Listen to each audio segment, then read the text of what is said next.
Good afternoon, ladies and gentlemen. My apologies for starting late. Our morning session went much longer than we thought. During a declared emergency in the City of Toronto, Committee of Adjustment virtual public hearings are being conducted by electronic means through WebEx, an online digital platform, and streamed on the Toronto City Planning YouTube channel. These measures are necessary. Pardon me. These measures are necessary to comply with physical distancing requirements and in-person attendance limitations. This will be a virtual public hearing, and participants who have registered in advance will be able to make their presentations to the committee using WebEx, an online event that is being moderated by city staff. Anyone wishing to view the hearing may do so by watching it on YouTube. Participants who have registered in advance will be connecting either by their computer, a phone or tablet app, or by telephone. All participants are automatically muted on entry. When your item is called, each participant will be unmuted by the moderator, one person at a time. Only the committee members are participating by video. Any registered participants will be participating by audio only. We ask that you also mute your devices until you are called on to speak. For all those who are waiting online, please ensure that you have called in with the phone number that you originally registered with. If you call in with a different number, you will not be able to speak on that item. To ensure audio clarity, I strongly suggest that you do not use the speakerphone functions on your telephones. We acknowledge that the land we are meeting on is the traditional territory of many nations, including the Mississaugas of the Credit, the Anishinaabe, the Chippewa, the Haudenosaunee, and the Wendat peoples, and is now home to many diverse First Nations, Inuit, and Métis peoples. We also acknowledge that Toronto is covered by Treaty 13 with the Mississaugas of the Credit. In accordance with Sections 45 and 53 of the Planning Act 1990 as amended, this meeting of the Committee of Adjustment of the City of Toronto is called to order. My name is Alan Smithies, and I will chair today's meeting. Joining us on the panel today are Ron Hunt, Asif Khan, Paul Kidd, and Nadini Sankar Peralta. City staff are also present: Simon Lamb, Adam Wills, and Chris Pereira. The Committee of Adjustment considers applications for variances from the provisions of the zoning bylaw that apply to property, permission to extend or alter lawful non-conforming uses, and consent to sever property to create new lots. Anyone attending today who wants to receive a copy of the committee's decision must submit a written request for a decision by email. Please ensure that you include your name, address, and email address, because Committee of Adjustment and the TLAB will be sending notifications and appeal updates by email. If you do not agree with the committee's decision, it may be appealed to the Toronto Local Appeal Body, TLAB, or in some limited circumstances to the Ontario Land Tribunal. Appeal instructions are set out at the bottom of the committee's decision. The hearing procedure is as follows. I will call each item in the order listed on the agenda. Where an application is uncontested, the agent or applicant will proceed with their presentation if desired. If the committee does not require a presentation, applicants are to advise the chair should they wish to speak on the item. The committee may ask questions and or take the matter into the committee for a decision. Each speaker, including the applicant or agent, is given a maximum of 5 minutes to address the committee. I will comment when you are reaching the 5-minute limit. When addressing the committee, please state clearly your name and address. Please remember to confine your remarks to the matters described in the application. The applicant or agent proceeds first and will make their presentation to the committee. Please note that the committee may not entertain revisions to proposals at the hearing today. To ensure that a revised application is accurate and that all those entitled to notice of the application are informed of the changes, the committee may decide to defer the application if it has been substantially revised. And individuals, either in support or opposed to the application, are invited to speak. Committee members may ask questions of each speaker after they have finished their presentation. When all speakers are finished, the applicant or agent has an opportunity to rebut only those issues that were raised by the previous speakers. This marks the end of all discussion on the item. The application is then taken into committee for a decision. Are there any committee members here this afternoon who have a conflict of interest they'd like to declare? None? Okay, thank you very much. We have a number of deferral requests at the beginning, which we will deal with first. Item number 28.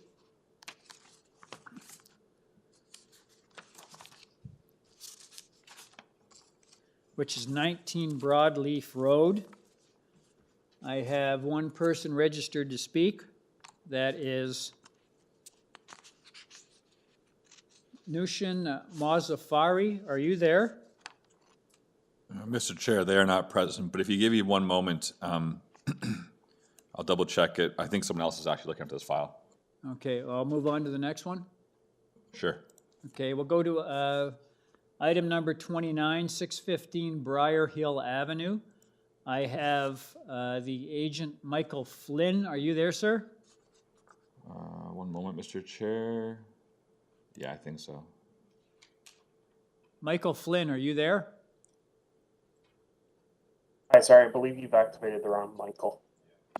Mr. Chair, there is no Michael Flynn on the call this time, but we can double back to Broadleaf. I found Okay, I'll go problem. to Nushin Mozafari. Are you there, sir? Hi, yes, I'm here. Yes, can I get your full name and address, please? It's Nushin Mozafari from Hyphen Studio. Yes, hello. Thank you, madam. I just wanted to say before you start, I'm going through your file. We have 3 reports here. There's a recommended conditions from urban forestry.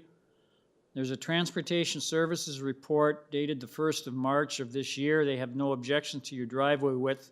And there is a report from city planning dated the 1st of March 2022, and it recommends refusing the application. Now, I understand that you'd like to defer your application?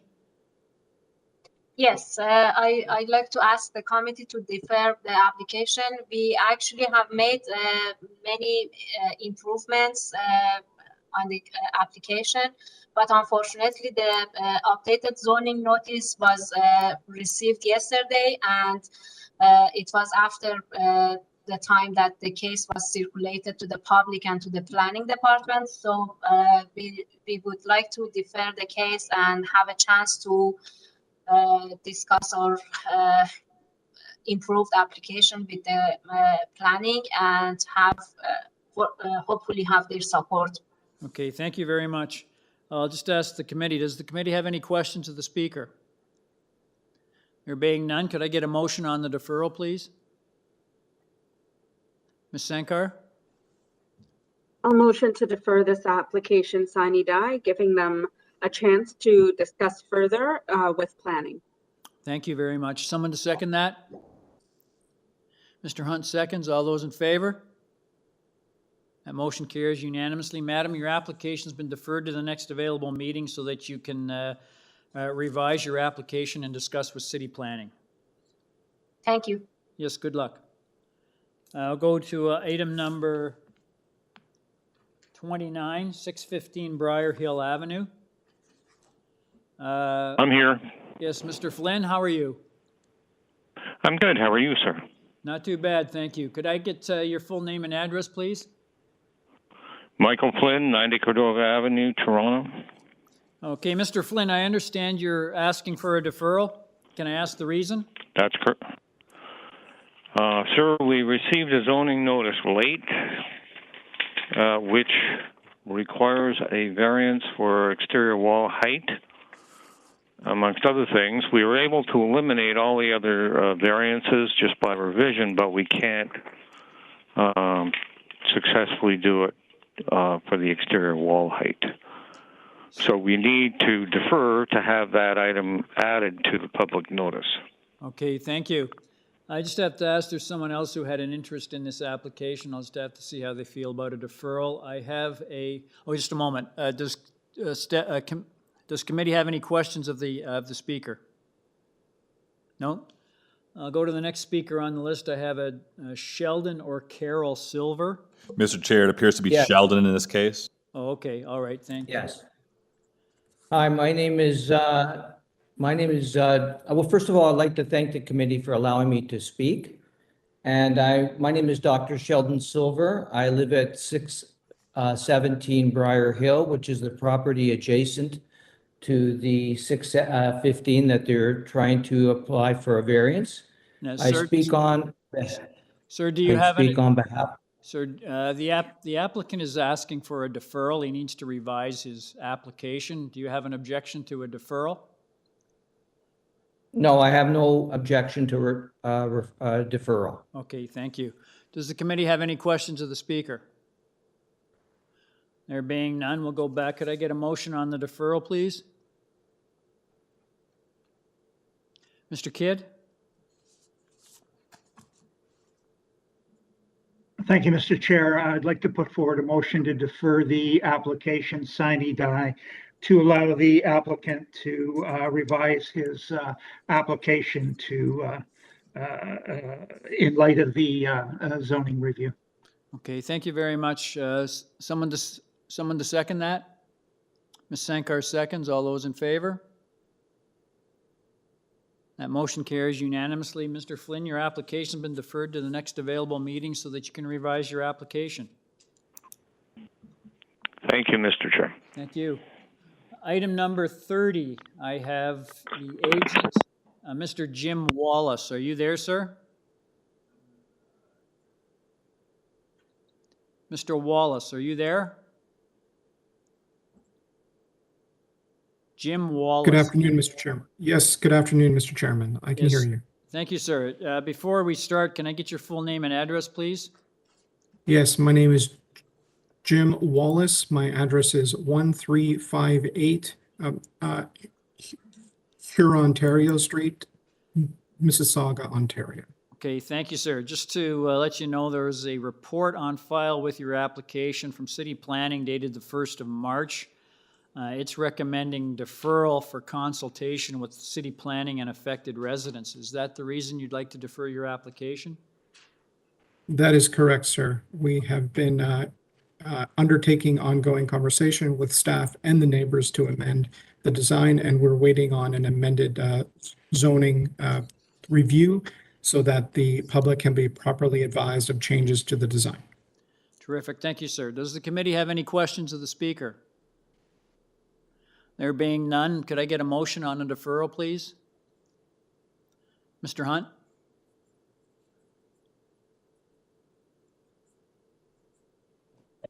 Thank you, Mr. Chair.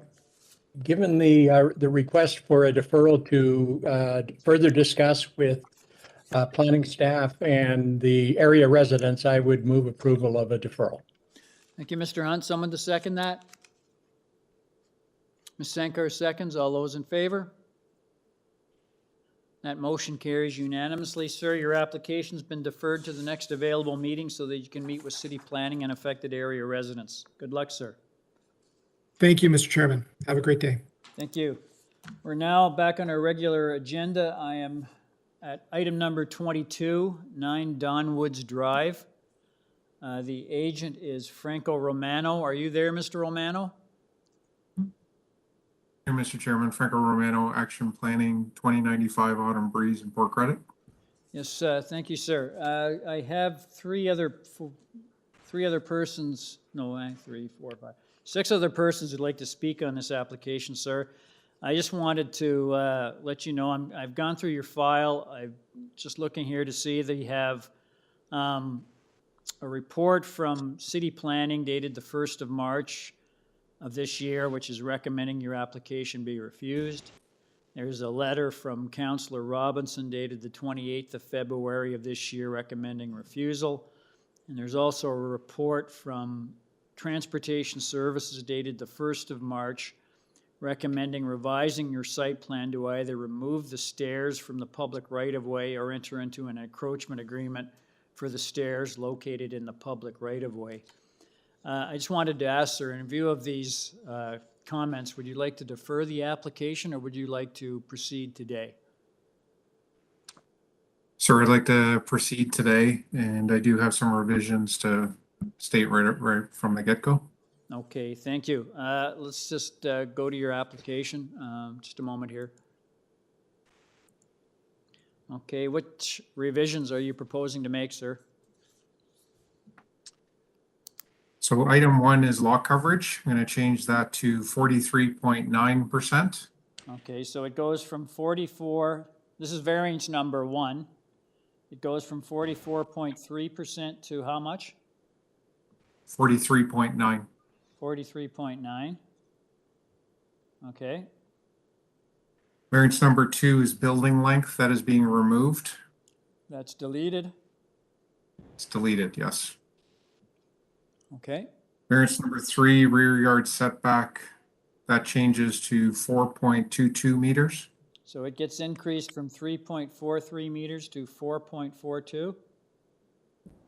4.22. Oh, 4.22, okay.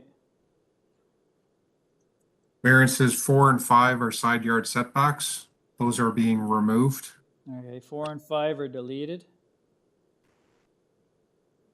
Okay, Variance 7 is a rear deck. That encroachment changes to 2.92 meters. okay, so it goes from 3.71 meters to 2.9? 2.92, yes. 2.92, okay. Variance 8 changes from 4.37 to 3.59. 4.37 meters to 3.59 meters? Correct. That's on 7. Okay. Any more? Sorry, that was number 8. So number 10 is the side wall height. That changes from 10.26 to 9.72 meters. Hang on, which variance is that? 10. I have variance number 10 here as the permitted maximum height of all side exterior main walls facing a side lot line is 7.5 meters. Correct. And the proposal on the notice says 10.26 meters. And I am changing that to 9.72 meters. Okay, hang on. You have to look at the next page. Oh, I'm sorry, Mr. my Chair. mistake. I'm sorry. I'm sorry, Mr. Romano. 10.26 to how much? 9.72. 9.72. Okay. Variance number 12 is building height under bylaw 569/2013. That is being removed. That's deleted. Okay. All right. And in variance number 13, the building height under the North York zoning bylaw is being changed from 14.66 meters to 14.12 meters. Okay. Thank you. Let's just to bear with me here, Mr. Romano, we'll just go through and make sure we've got it all. Variance number 1, the proposed lot coverage is being reduced from 44.3% to 43.9%. Variance number 2, the proposed building length is being deleted. Variance number 3, the proposed rear yard setback is 3.43 meters. That's being increased to 4.22 meters. Variances number 4 and 5, which are regards to east and west side yard setbacks, are being deleted. Variance number 7, the proposed platform encroaches 3.71 meters into the required rear yard setback, is being reduced to 2.92 meters from 3.71. Variance number 8, the proposed platform encroaches 4.37 meters into the required rear yard setback, is being decreased from 4.37 meters to 3.59. Variance number 10, the proposed height of the side exterior main walls facing side lot line is 10.26 meters, is being reduced to 9.72 meters. Variance number 12 is deleted. And variance number 13, the proposed building height is 14.66 meters under bylaw 7625, is being reduced to 14.12 meters. Have we captured them all? Yes, sir. Very kindly appreciate that.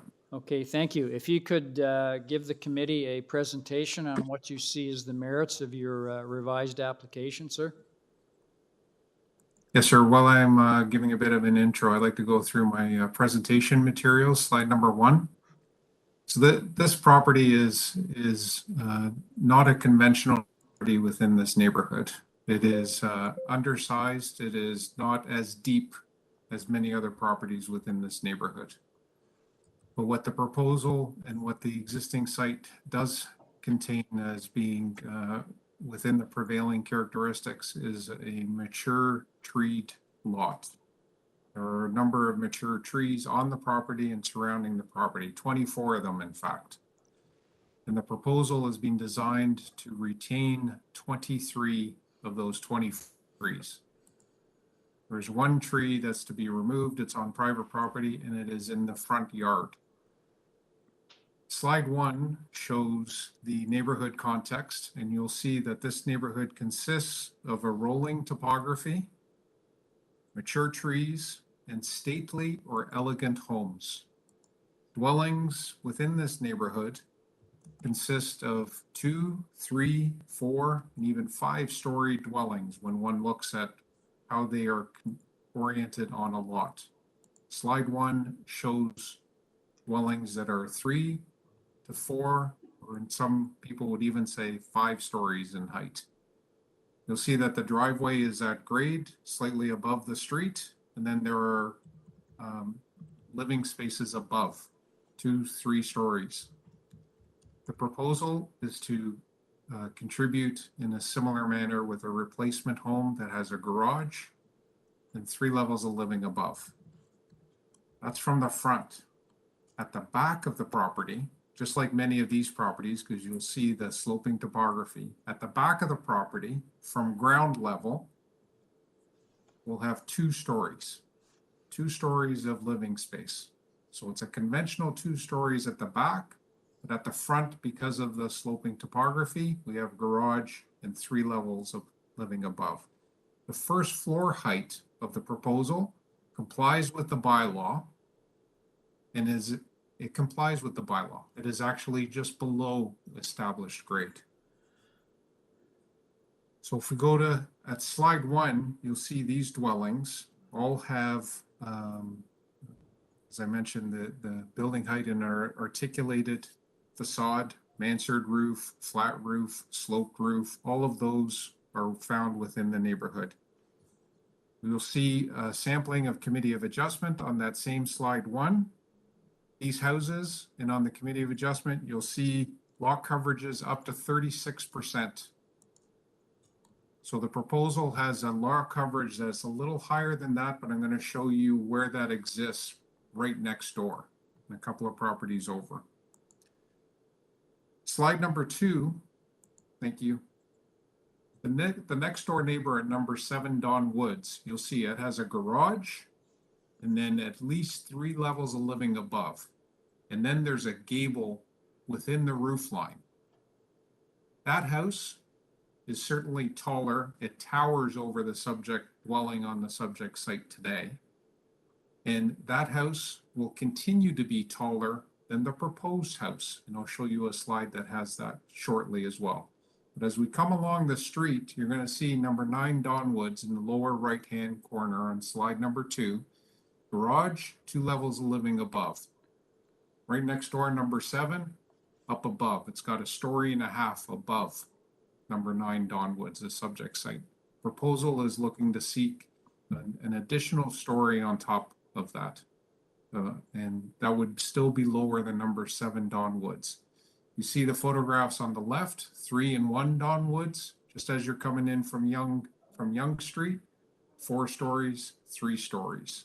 There's apartment buildings, there are detached dwellings. If we go to the next slide, you'll see irregular shaped lots. On the right-hand side, upper right-hand side, we'll see the outline of the proposed building footprint. And let's look at that in relation to number 7. Number 7 goes from the front lot line to the back lot line. What's the front yard setback of number 7 next door? 0. Any cars that you see parked there in the photographs are in the right of way. Rear yard setback, 0. Number 3 Don Woods. That has a lot coverage of about 47%. What's behind the subject site? The side yard of a 30-meter long number 4 Doncliffe. That's the side yard. This is not a rear yard to rear yard condition.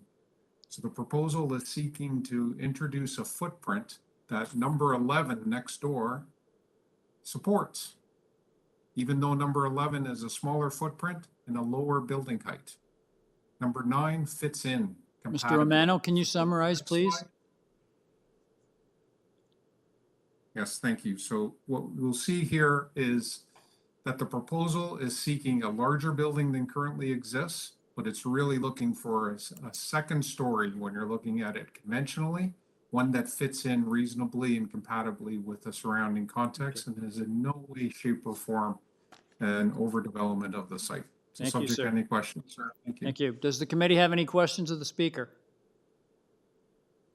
There being none, I'll go to the next person on the list. I have an Alan Day. Are you there? Alan Day, D-A-Y. We've got two, there's 3 Alan Days, so I just gotta figure out which one's which. Alan Day, are you there?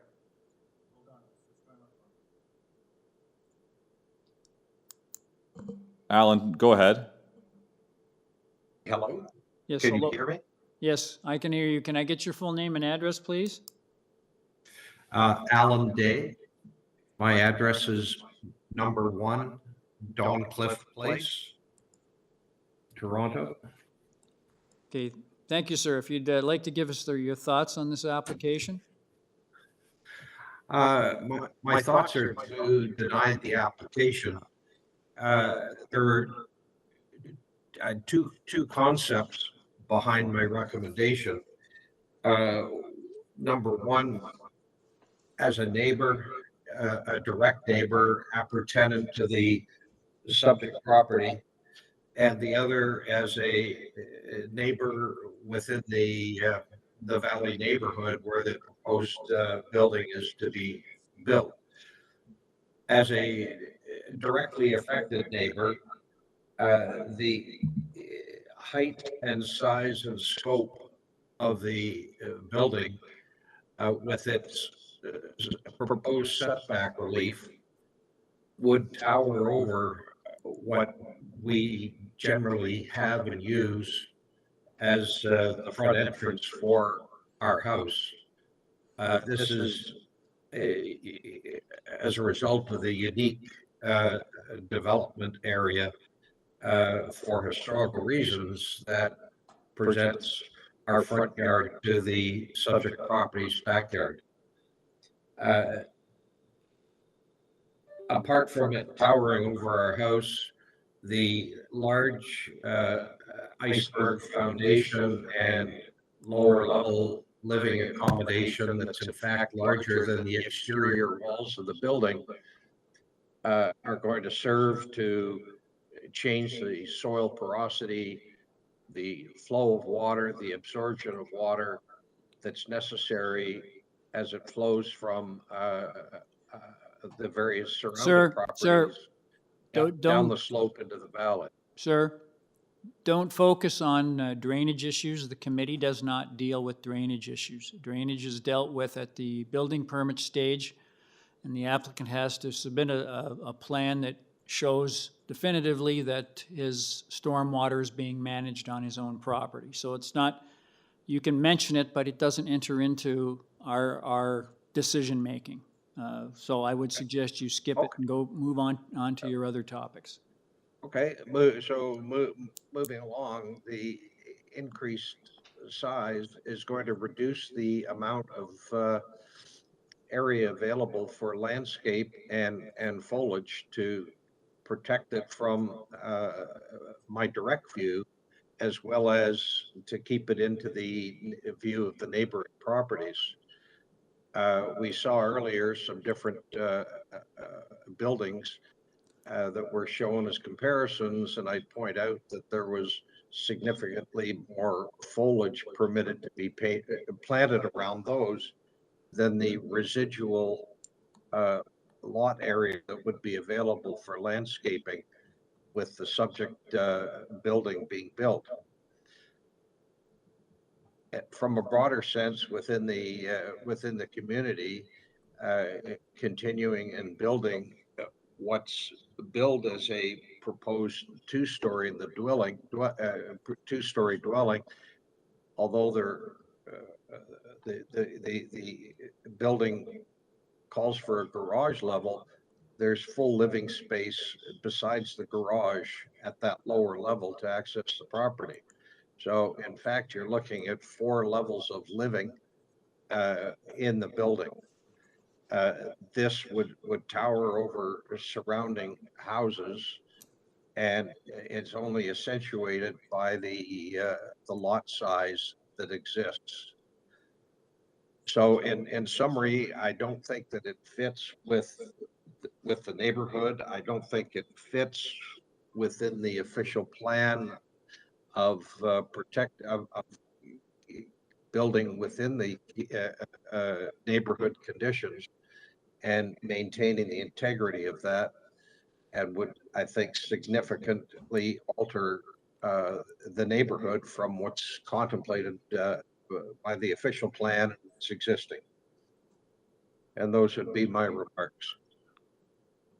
Okay, thank you, sir. Does the committee have any questions of the speaker? There being none, I'll go to the next person on the list.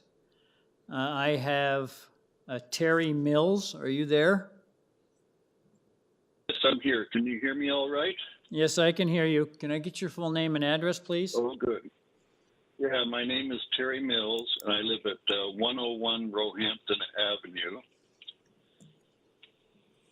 I'm a registered professional planner, and I've been retained by Brian Harris, who resides at number 4 Dawncliffe Place, which is the property across the rear of the subject property. Anyway, I've reviewed the drawings and inspected the site. And in brief, I note that, one, this is a substandard lot for the area. It's on a very steep topography that has an overall slope across its depth of 24 meters from front to back of 22%, which is steeper than any ramp you'd find in a parking garage, for instance.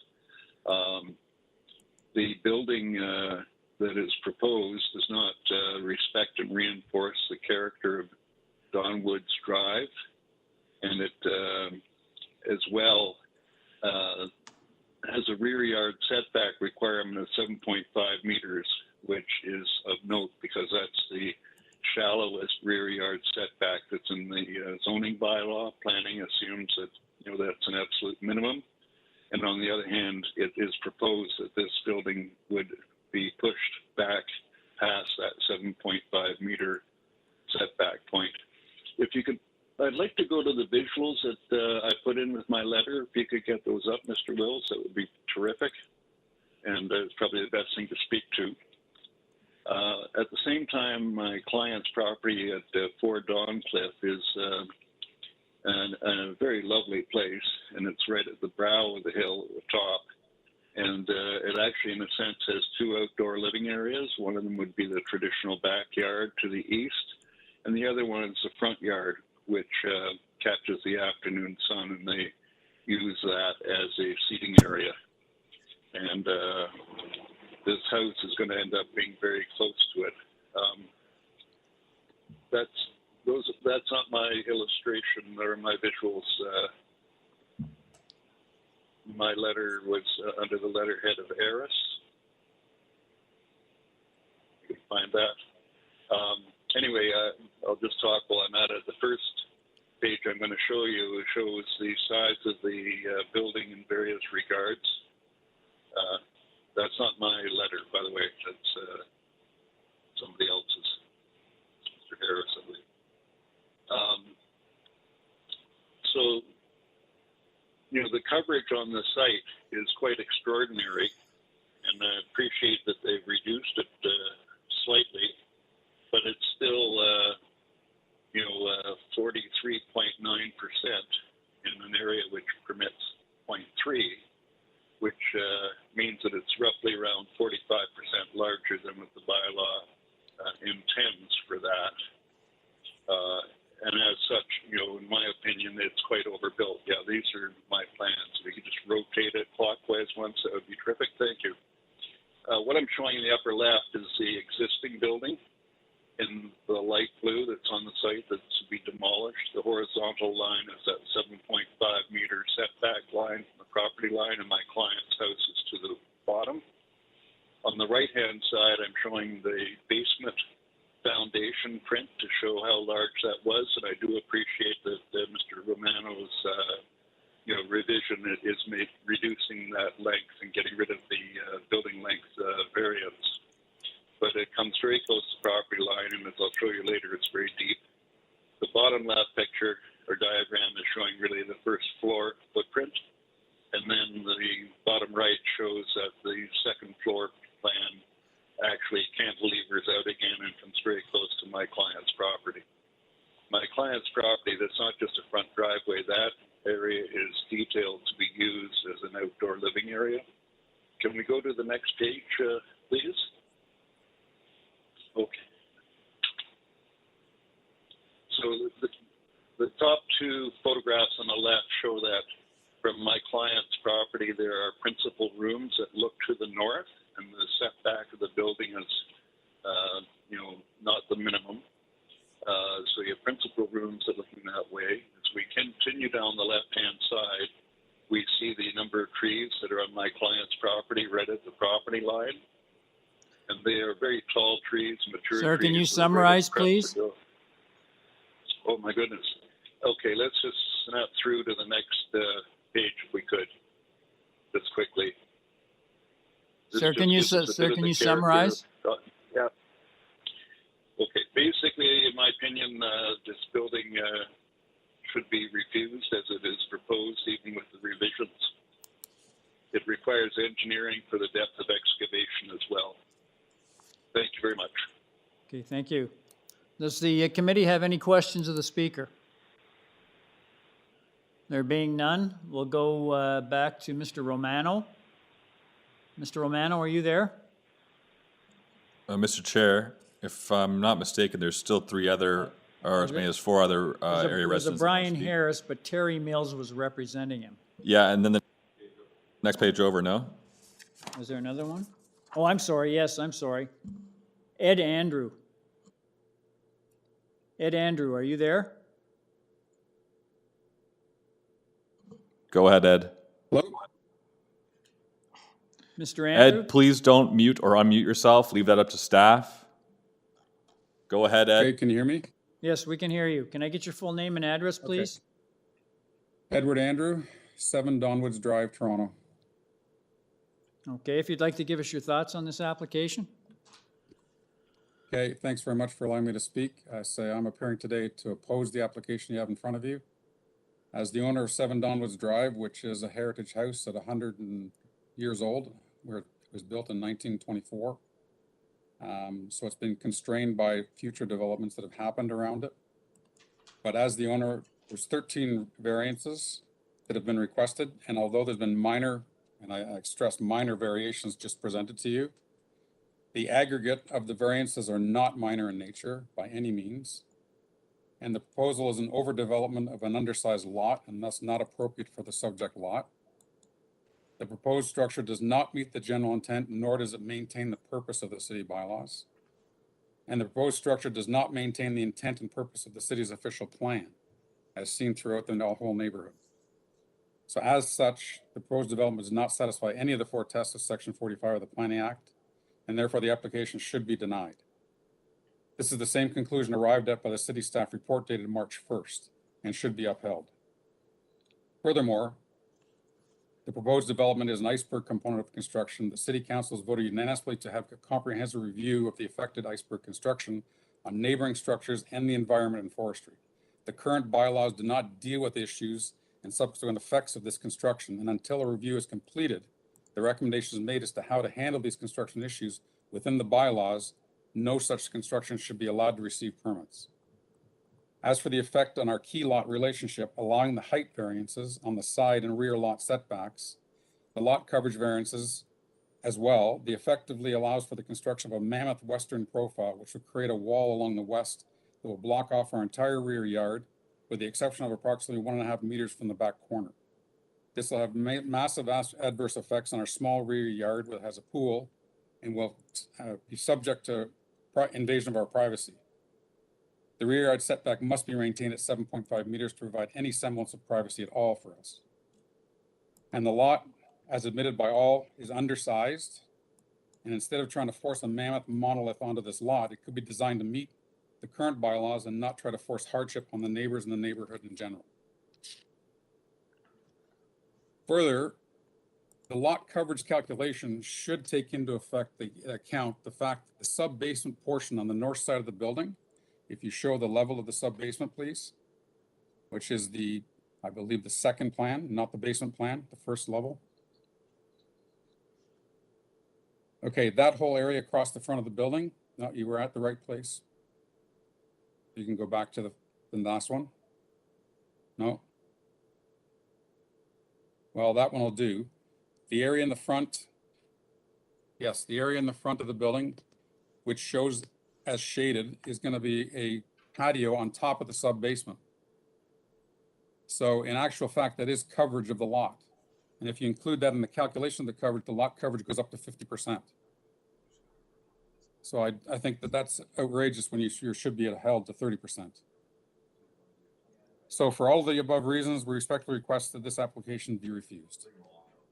Happy to answer any questions. Thank you. Does the committee have any questions of the speaker? Mr. Khan? Thank you, sir. My question is that have you considered the 4 variances has been deleted and 5 have been modified?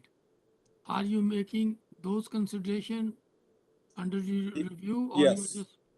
Yes, I have, that? absolutely, because those variations were actually submitted into the file, and I've seen them before they made you aware of them. So yes, the side yard setback is still not 7.5 meters, it's 4 point whatever. It's the backyard, sorry. It's not even close to 7.5, and as has been said by the previous planner, that's the minimum amount that's allowed is 7.5. That should be upheld. This is a small lot. And the side yard setback, the corner, they didn't remove item number, they didn't remove item number 6, which comes to within 2 feet of the side yard. So they're still asking for that variance, which is part and parcel of the front patio that's going to go across the whole front of the building. Thank you. So, Okay, thank you, sir. Go to our next speaker on the list. I have a Ross Lawrence. Are you there? Mr. Chair, they are. Give me a second. Good. Ross Lawrence, are you there? Yes, I am here. Yes, sir. Can I get your full name and address, please?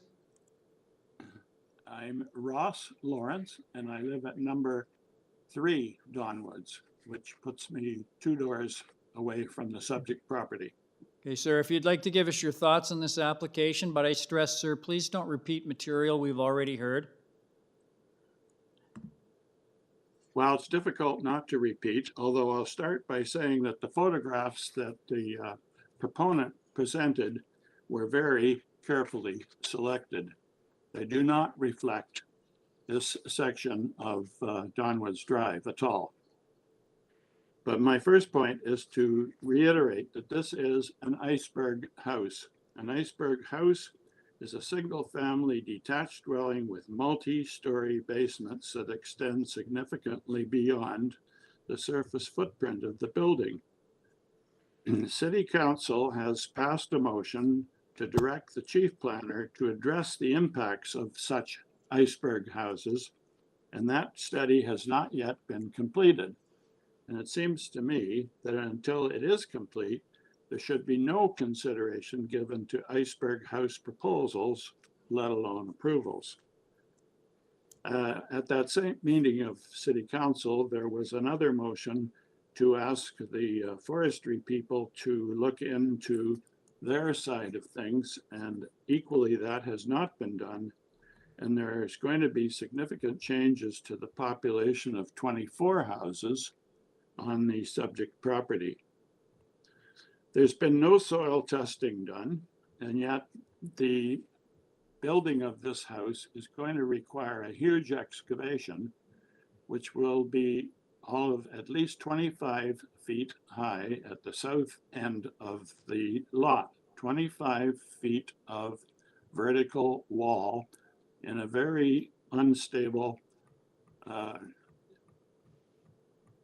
soil condition, which results, of course, from the glaciers that were here many years ago.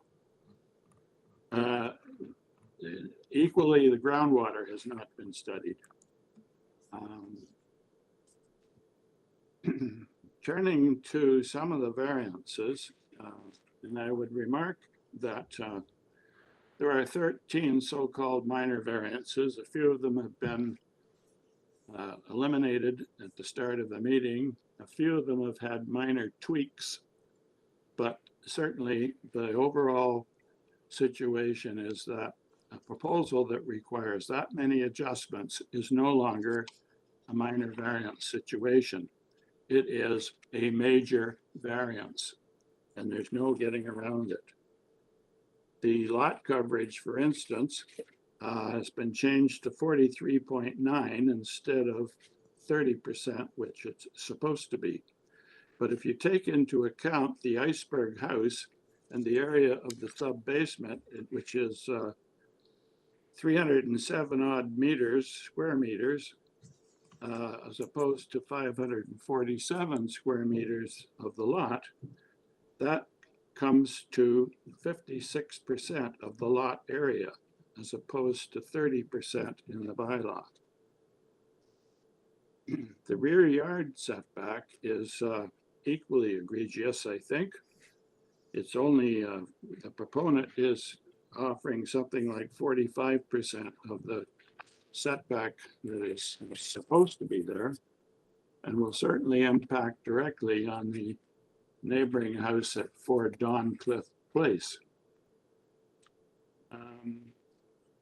The proponent wishes to build a 3-story house where only 2 stories are allowed, and this is quite egregious. If you look at a rendering of the front of the house, you will see that in fact it is a 4-story house, towering above the road. And that is what the neighbors are going to look at. And that is the major effect that is being proposed to the neighborhood. Number 13 is another major variance. Under bylaw 7625, the height of the building is supposed to be 8 meters. The proposal is, at least it was, I can't remember what it's been changed to, but it was going to be 14.66 meters, which is 83% higher than the bylaw. So in summary, I think these variances, some are minor, most of them are major, and in total, it is major. Any attempt to portray this proposal as a 2-story house Sir, can you is really summarize? ridiculous. And seeking to build an iceberg house, which covers 56% of the total lot area, is beyond all reason. Okay, thank you, sir. Thank you. Thank you. I oppose the application. Thank you, sir. Does the committee have any questions of the speaker? There being none, we go back to our next speaker. I have a Jan or Glenn Kosick. Mr. Chair, we actually have both Jan and Glenn. What I'll do first is, because Glenn is first, I'll bring him up first, if that's all right. Okay, thank you. Hello? Go ahead, Glenn. Yes, can I get your full name and address, please? Yes, I'll just let my wife Jan speak for us, so if you can just. Okay, thank you. Mute me. Okay. Hi, it's Jan Kewin-Crossick. Sorry, madam, we can't hear you. Are you on mute? No, I'm at 27 Donwoods Drive, 7 houses downhill from the prospect here. One thing I'd like to bring up, the applicant has stated that because the house above him at number 7 is as tall as it is, he should be allowed to build to that height or close to it as well. Donwoods is a sloped street, and every house next to its neighbor is at a lower height total than the one above it because of the slope of the road. Also, the photographs that were shown at the beginning, most of the ones that were 4 or 5 stories as stated, actually are, because of the extraordinarily steep terrain, far more steep than number 9 Donwoods. And in many cases, those garages are as low as they are because there would be absolutely no way to drive up the hill to actually park any higher up Our own home is a similar example. Our garage is 2 stories above center line of road. And I noticed that I couldn't read the details, but it was listed, number 27, Don, was listed as a precedent that could be relevant here. It is so completely irrelevant that it shouldn't even have been on the list. So in short, this home is really extraordinarily out of character for the neighborhood because it has all this living space behind the garage, which the homes that it was supposed to be compared to do not. The garage is sub the base of the home in most cases. I also have a great deal of concern with the excavation because there are 3 homes in very close proximity. When we built our home 12 years ago, we did shoring on the uphill side as was required by our geotechnical survey. On the downhill side, none was required.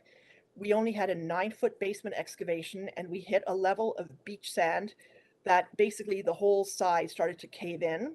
If that were to happen on this property, and given the nature of the deposits in this area, the foundations of the adjoining homes would be severely compromised.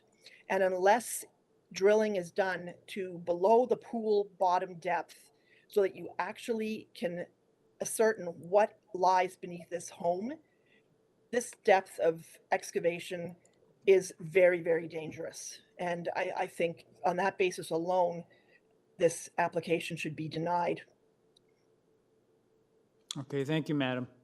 Does the committee have any questions of the speaker? We'll go back to Mr. Romano.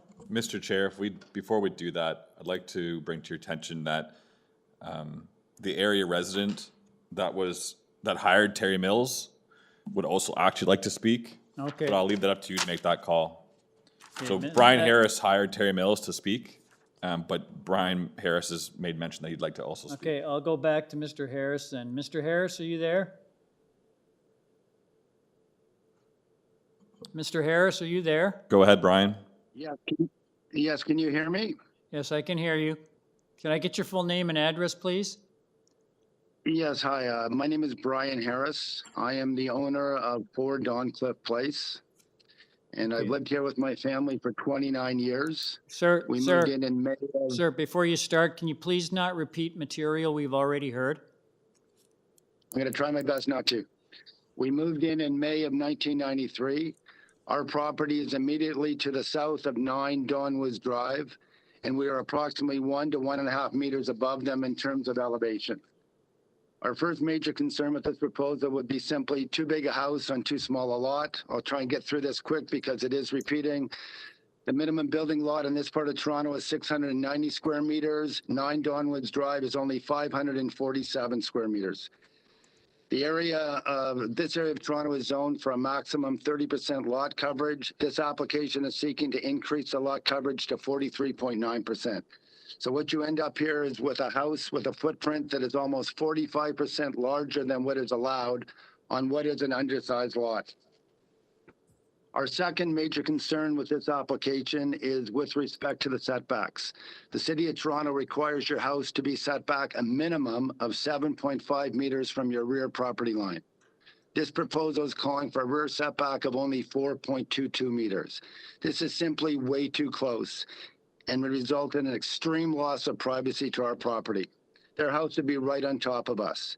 I also wanted to mention at this time that this is not a typical situation with one backyard backing onto another backyard. In this case, they back directly into our front courtyard, not our side yard. Our front courtyard is a very unique and special component to 4 Dawncliffe Place. We are not located on a typical street front. We are down a long 200-foot hedged laneway. At the end of the laneway, you emerge into a large, very private courtyard. This is a very special part of our property and basically acts as our second backyard. We spend lots of time entertaining and relaxing here. If this proposal is allowed to go ahead, we would completely lose our privacy in this space. In addition, these extreme rear setbacks would cause a major loss in privacy to all our rooms on the north side of our house. This would include our kitchen and dining room on our main floor and a bedroom and bathroom on the second floor. Our third major concern is with respect to the subterranean or iceberg elements of this application. The foundations of their subterranean floors would come within 2 meters of our property line. They'd also be digging down 8.5 meters. This is almost 28 feet. This seems ridiculously close to our property and very dangerous. Please remember, we are 1 to 1.5 meters above them. We would be very concerned about the destabilization of our current land mass, as well as the foundations of our house and our garage. In addition, we have 12 very mature trees that immediately border their property line, and we can't see how they would possibly survive this process. In closing, we hope the committee chooses to reject this proposal. We also are hopeful that any future applications take into account that this is an undersized lot with limits as to the size of house that can be built upon it. Thank you for your time. Thank you. Does the committee have any questions of the speaker? There being none, we'll go back to Mr. Romano. Mr. Romano, are you there? I'm here, sir, but I see that one of the members has their hand up. Yes, sir, if you'd like to respond to the previous speakers. Mr. Chairman, I think one of the panel members has a question. Oh, I'm sorry. Was it a question? Mr. Khan, did you have a question to Mr. Harris? Yes, Mr. Harris. Oh, hang on just a moment, Asif. Can we get Mr. Harris back on? Yeah, Mr. Harris is back on the line now. Okay, Mr. Harris, one of the committee members has a question. Yes, I'm here. Yeah. Mr. Harris, the whole bunch of objection that you raised. Sir, did you raise these questions if you had a meeting with the developer of this particular project? I'm sorry, I didn't understand the question. My question is, did you raise this question if you had a meeting with the owner? The owner approached me, told me a wee bit about his plans, I asked him if there would be any variations, variances. He said that he was looking for a rear yard setback variance. And when I heard that, I said I would have to strongly object. It's just going to be way too close. His house, as I said in my previous presentation, will be right on top of us. Okay, thank you. Thank you. Thank you, Mr. Harris. We'll go back to Mr. Romano. Mr. Romano, are you there?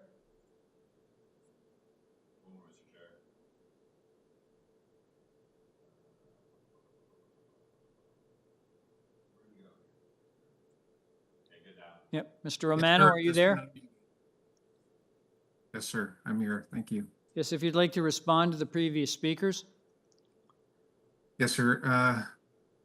Mr. Afsharian is the owner of this property. He's not a developer. He has an engineering background. He does have a multi-generational intent and a growing family. And so he does currently live on this house, and he's looking to continue to live on this property. He has talked to all of the surrounding neighbors. And I think the owner, Mr. Harris of 4 Brentcliffe Place, put it quite succinctly. Their house is 1 to 1.5 meters taller than the subject property. How on earth could the subject property as a 2-story house be creating privacy concerns to a house that is 30 meters long and is 1 and 1.5 meters taller than the subject property? It's the inverse. 4 Doncliffe Place, over towers, overlooks the subject site. If we go to slide number 3 of my presentation materials, please, you will see that the footprint of the proposal largely is within the footprint that is permitted, the blue dashed line. That blue dashed line permits all of the setbacks to the front and the sides. The rear setback of 7.5 meters is being impinged by a couple of pinch points. It's a 2nd floor cantilever that has the rear 4.22 meters. And that is next to, as Mr. Harris pointed out, 4 Doncliffe Place, which I don't know how 4 Doncliffe Place was shoehorned back there with its side yard next to the rear yard of the subject site. But that is a side yard. And their front yard has a building on it. That building goes from a garage to the rear yard. There is no overlook. And all of those trees, they've been inspected by urban forestry. They came out, Mr. Afsharian walked around with the forester from the city. They're all being protected. So I do not see any overlook, any privacy concerns, certainly no lot coverage concern. If we look at the property map, on that map, we'll see number 3 Don Woods, who also spoke in opposition. Their lot is their house. That house occupies the entirety of that lot.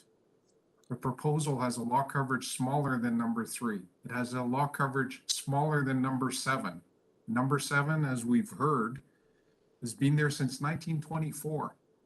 So the proposal is seeking to contribute in an appropriate manner. And again, number 7 has no front yard setback and virtually no rear yard setback. It is front to back. The proposal has a compliant front yard setback and a mostly compliant rear yard setback, but for that second story cantilever. And you see that it's an irregular shaped rear lot line. So a rear yard setback here is reasonable.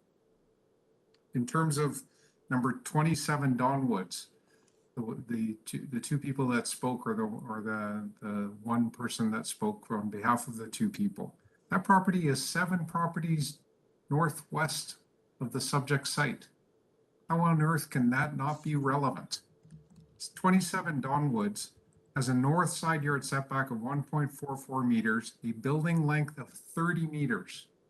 That 30 meters compares to the subject site. The proposal is 10.3 meters in length next to number 7. It is 14.2 meters on the other side where the rear yard setback is being proposed. Compare that to number 27, which is 30 meters in length and has a height of 18.86 meters.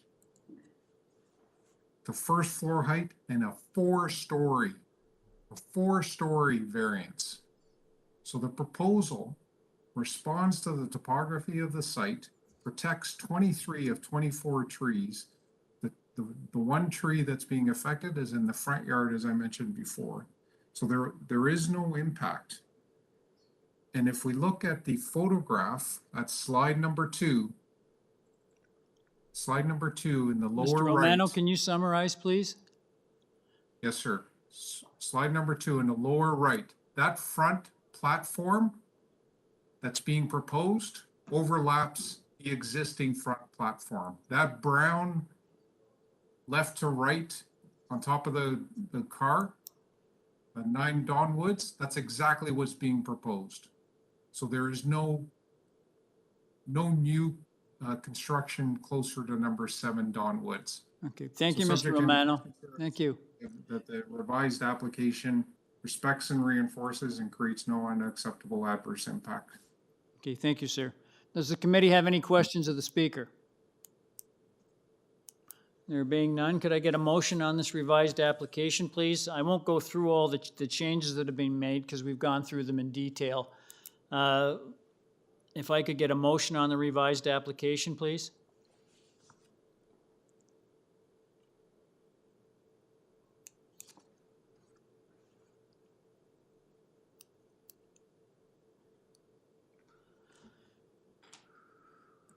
Mr. Kidd? Thank you, Mr. Chair. I'm concerned about the amount of negative reaction from the neighbors. I'm concerned that the city planning report does not support this application, and I appreciate that the applicant has made changes to the application that would to try and mitigate some of the concerns, but. I would have appreciated it more if the applicant had worked with the planning staff to come up with a proposal that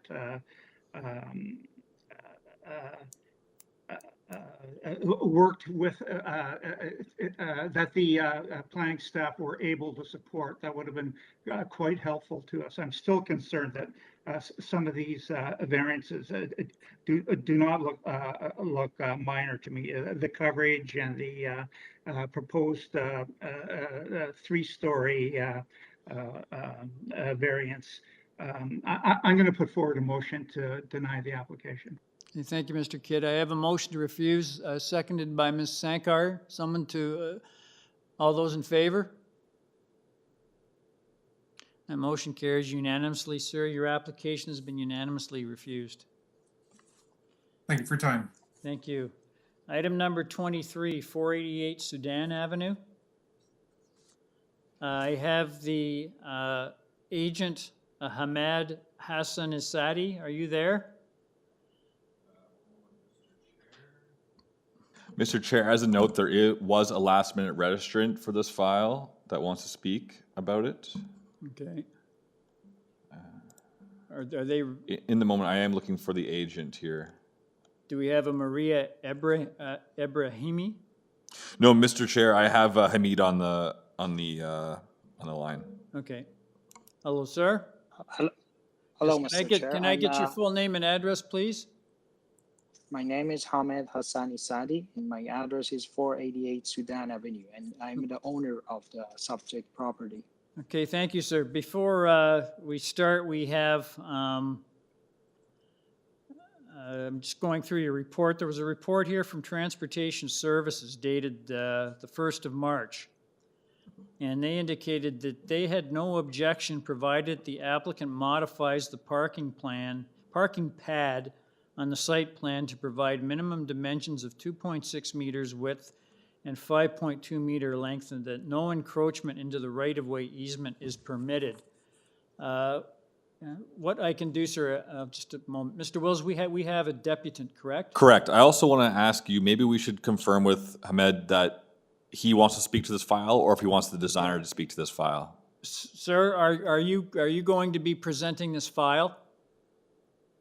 Well, actually, my wife wants to make one or two comments. Sir, can you speak up? Hello, can you hear me? Yeah. I just wanted to say that my wife wants to make one or two comments. No, sir. You have to. Have your agent. You have to have your agent do the talking. Okay. Do you have an agent? No, but I can talk. I just wanted to add a comment about our new neighbors. Just back up a second. Can I get you? Okay. Give me your full name and address. My name is Hamed Hassan Isadi, and I'm the owner of 488 Sudan Avenue. My address is the same. Okay, I wanted to ask then, before you make a presentation, there's an indication here from Transportation Services that you're providing a front yard parking pad, but I look in your plan and I don't see the front yard parking pad illustrated. Is the parking pad in the front yard, or is it in the back? The parking pad is the back, but we didn't propose the parking pad. Okay, so you're proposing, so the parking pad is in the back. Is it 2.6 by 5.2 meters in length? It's 2.67 and by 5.12. Okay, well, you see, you're going to have a problem there because you can't physically provide that parking pad dimension. Okay, Mr. Chair, I just wanted to say that right now we didn't propose any change in the parking pad, and the variance says that we don't want to change anything. And right now, all the neighbors park their cars at the back of the houses without any problem. And in this proposal, we had no change. We had no intention to change anything on the parking pad. Okay, well, that's okay. We have a staff report from Transportation Services that wants you to increase the length of that parking pad to 5.2 meters, and you can only provide 5.12. Did you talk this over with Transportation Services? No, we didn't talk, and if that's an issue, we can remove the parking pad. We didn't want to, make any trouble for. Would you like to defer this to discuss it with Transportation Services, or do you want the application heard today? Do we have a chance to defer it after the discussion with the committee? Do we have a chance to defer after discussing this with the committee? No, you have Because to, I think, I would suggest you do it now.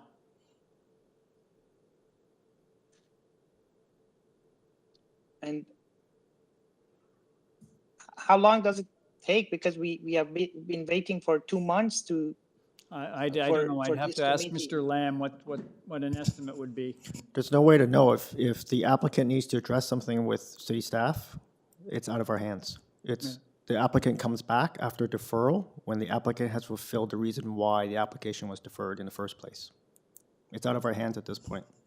So you understand, I sir? understand that, Mr. Chair. I understand that. Can we delete this variance? We can delete the variance, but that means you have nowhere to park. Or if you have a parking pad, you'll be back before the committee.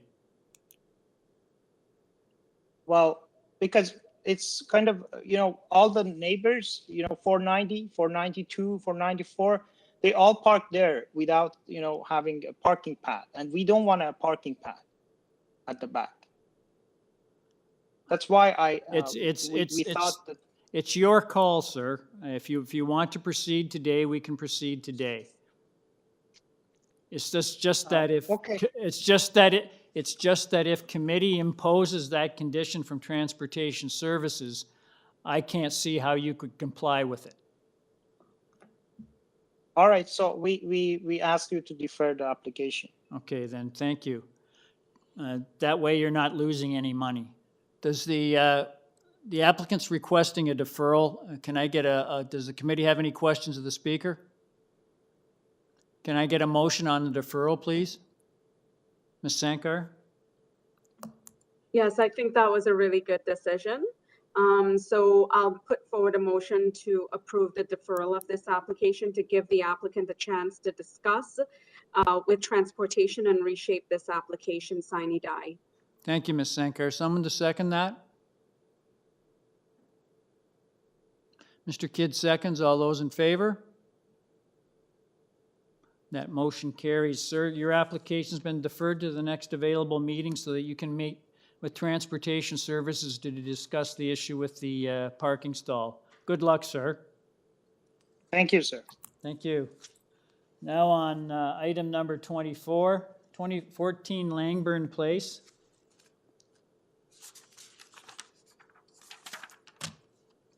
I have one person registered to speak. That's Mike D'Oliveira. Are you there, sir? Good afternoon, committee. Yes, I'm here. My name is Mike D'Oliveira. I'm here representing 14 Langbourn, and I'm with Replacement Design located at 911 Davenport Road. Okay, thank you, sir. I just wanted to ask, there's a report on file with your application dated the 1st of March from City Planning. They have no objection to your application, provided that variance number 1 regarding the lot coverage is reduced from 30.6% to 30.08%. And if the application if the revised application is approved, staff is recommending that the one-story addition be developed substantially in accordance with the site plan drawings attached to their report. Sir, did you want to change variance number 1 as recommended by planning? Yes, we've done those changes. We submitted the revised zoning notice as well as revised drawings reflecting the discussions we had with planning. So we're okay to be tied to this planning report. Okay, so you're reducing the coverage from 30.06% to 30.08, pardon me, from 30.6% to 30.08%, correct? Correct. Okay, thank you. And there are no other changes? No, this change was part of the shrinking of the proposed one-story addition on the front, so that all kind of got incorporated in the report and the revised drawings we sent them. Thank you, sir. It's you've got 4 variances before us. You've changed the variance that planning has requested. I'll just ask, is there anything that you'd like to tell the committee that isn't contained in the material we have before us this afternoon? We've reached out to many of the neighbors. We have support from the neighbors that are most affected by this application. We're not doing anything that's kind of out of character for the neighborhood. There's plenty of examples of carports being added to the sides of homes along Langbourn, such as 30, 28, 20, 10 and 8 Langbourne. They all have similar kind of side carport structures being added. There's not really any major infractions here with the overall zoning bylaw. Our coverage was 25%. We've Okay, thank reduced you, it sir. and met with planning's concerns. So, Does the committee have any questions of the speaker? Mr. Khan? Thank you, Mr. Chair. My question to the applicant is, this is a semi-detached house, right? correct. Okay. Who's your neighbor now? Number 16? Yes, we've had discussions with them. They haven't raised any concerns, but they also didn't provide a letter of support, but they didn't have any major issues. Yeah, but we have nothing in writing from, I mean, whether he agrees or not. Correct. They've had initial conversations with them. They've seen the plans, but they weren't comfortable signing for or against, so that they had no major issues that were brought forward. Okay, thank you.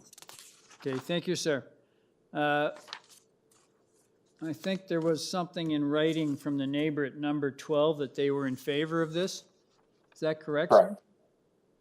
Yes, that's correct. Okay, thank you. Does the committee have any further questions of the speaker? Being none, could I get a motion, please? Ms. Sankar? Yes, through you, Mr. Chair. I think this application does meet the 4 tests, and given that they have worked to, meet the staff's recommendations in reducing variance number 1, and that there's a number of letters of support, I'm willing to support this application. I'll motion to approve this application subject to the March 1st staff report and the changes that you've already cited, Mr. Chair, as well as the addition that the 1-story addition be developed substantially in accordance with the site plan drawing attached to this report. Thank you. Thank you, Ms. Sankar. Someone to second that? Mr. Hunt seconds. All those in favor? Opposed? Mr. Khan dissenting. Sir, your application has been approved, subject to city planning conditions. Thank you very much. Have a good day. Thank you, sir. Item number 25, 3 Tudor Gate. I have one person registered to speak. That is a Hamid Behesht. Are you there, sir?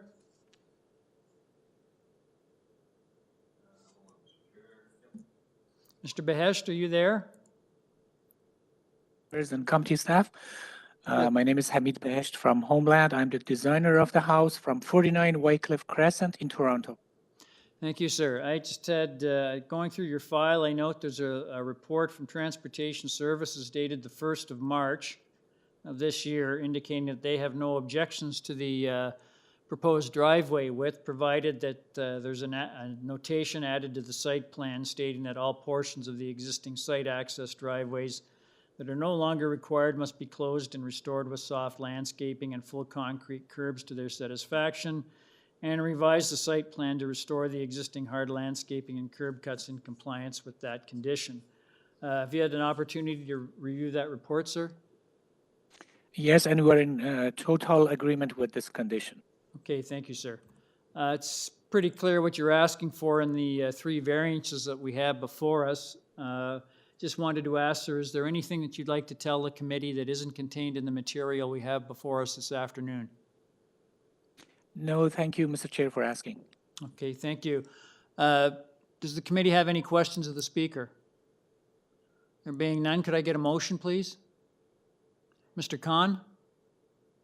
Thank you, Mr. Chair. It's a straightforward application, no staff recommendation.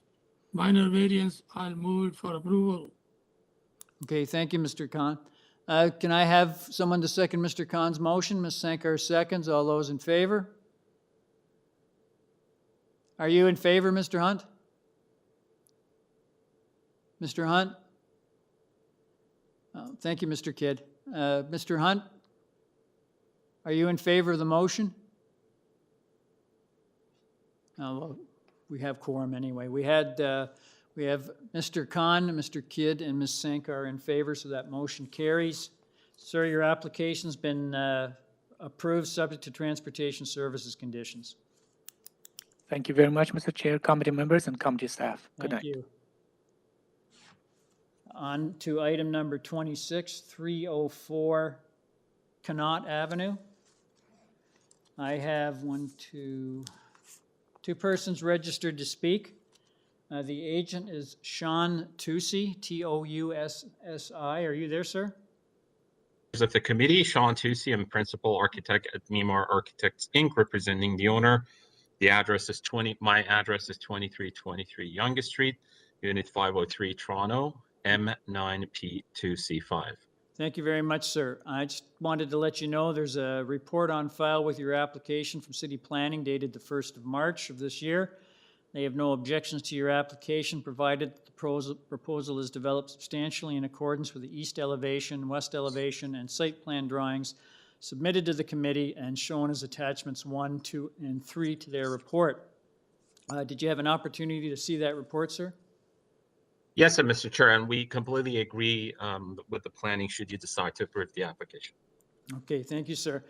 We have one other person who'd like to speak to this application, so if you could give the committee a brief presentation on what you see as the merits of your proposal. Sure, Mr. Chair, I'll keep it very brief and then I will focus on responding to the concerns. So it's a very typical new construction you have seen happening in the area. The setbacks, the side yard setback we're asking is just for the garage portion, the 4 feet, then we're going back to what is permitted. The height is in full compliance under the new bylaw. I do understand the whole old and new and the height issue scares the neighbor, but this is in full compliance to the new bylaw. It does go over the old bylaw only, and this is again because how the height was measured on the old bylaw, but we could all agree and understand that this is the new bylaw is what is shaping the future of planning in this area. The lot coverage is 32%, extremely common in what being developed. So in conclusion, I think all the requested variances are in line with the 4 tests of the bylaw. They're very, very much in line with what has been developed in the neighborhood. You have actually reviewed like so many of them today that are very much close to this. So I'll just save everybody's time, and we believe this is very appropriate for the development of plan. All 4 tests, and respectfully request your approval. Any question I would be happy to answer. Okay, thank you, sir. Does the committee have any questions of the speaker?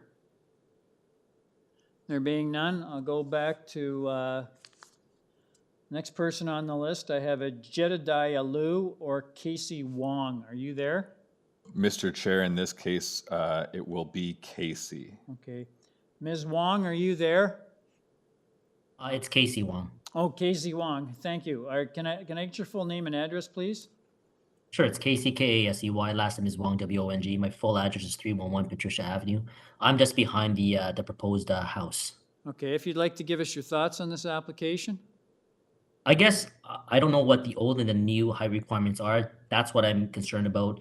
Now, does it fall within the height requirements? Because before it was an 8 meters and they proposed at 10.37 meters. What's the new height requirements now?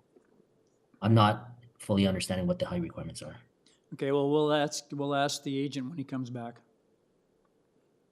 Okay, do you have any other comments? No, it's just the height. That's my concern because I'm right behind their house, just north of it. So obviously an extra 2.37 meters is quite significant in height. Okay, just for you to be aware, sir, that height, which is the height variance that's requested in variance number 5, that's a variance to an old North York bylaw, which is technically obsolete. It appears that it appears that the proposed building complies with the new City of Toronto harmonized bylaw, but we can ask the. I just didn't. I'm not disputing that. I just don't have the information in front of me. When it was mailed out, it should have probably said that, old and new, which I don't. I only have, I guess, the old. I understand how confusing it is, sir. It's confusing for us sometimes too. But you'll see these are gradually in the way of disappearing, so they should be gone hopefully in the next few months. Can you tell me what the new height no, the old the reference to the old North York bylaw. Oh no, what's the new one now? Yeah, it's not 8 meters, right? Yeah, that will disappear. You won't see it make reference to. Anyway. I understand. What's a new height requirement? What is it now? Well, we'll ask. I think it's around 10.5 meters, but I'll confirm with the agent. Oh, okay. We'll go. Does the committee have any questions of the speaker? We'll go back to the agent, which is Mr. Tusi. Are you there? Mr. Chair, yes. Through you, Mr. Chair, I just answered the questions of the neighbor. It is 10 meter, and we are less than that. We are less than what the new bylaw requires for height, I believe.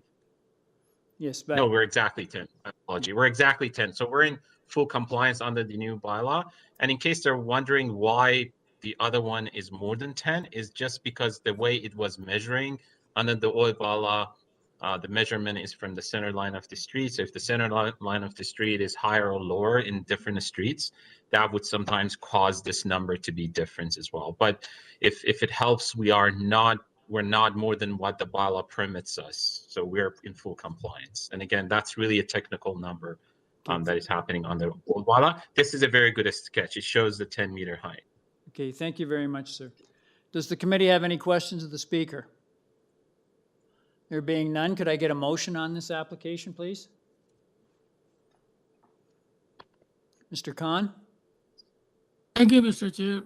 I'm taking the advantage of staff recommendations, which is proposal be developed substantially in accordance with the east and west elevations and site plan drawings submitted to the Committee of Adjustment, attachment 1, 2, 3 to this report, approved with this condition.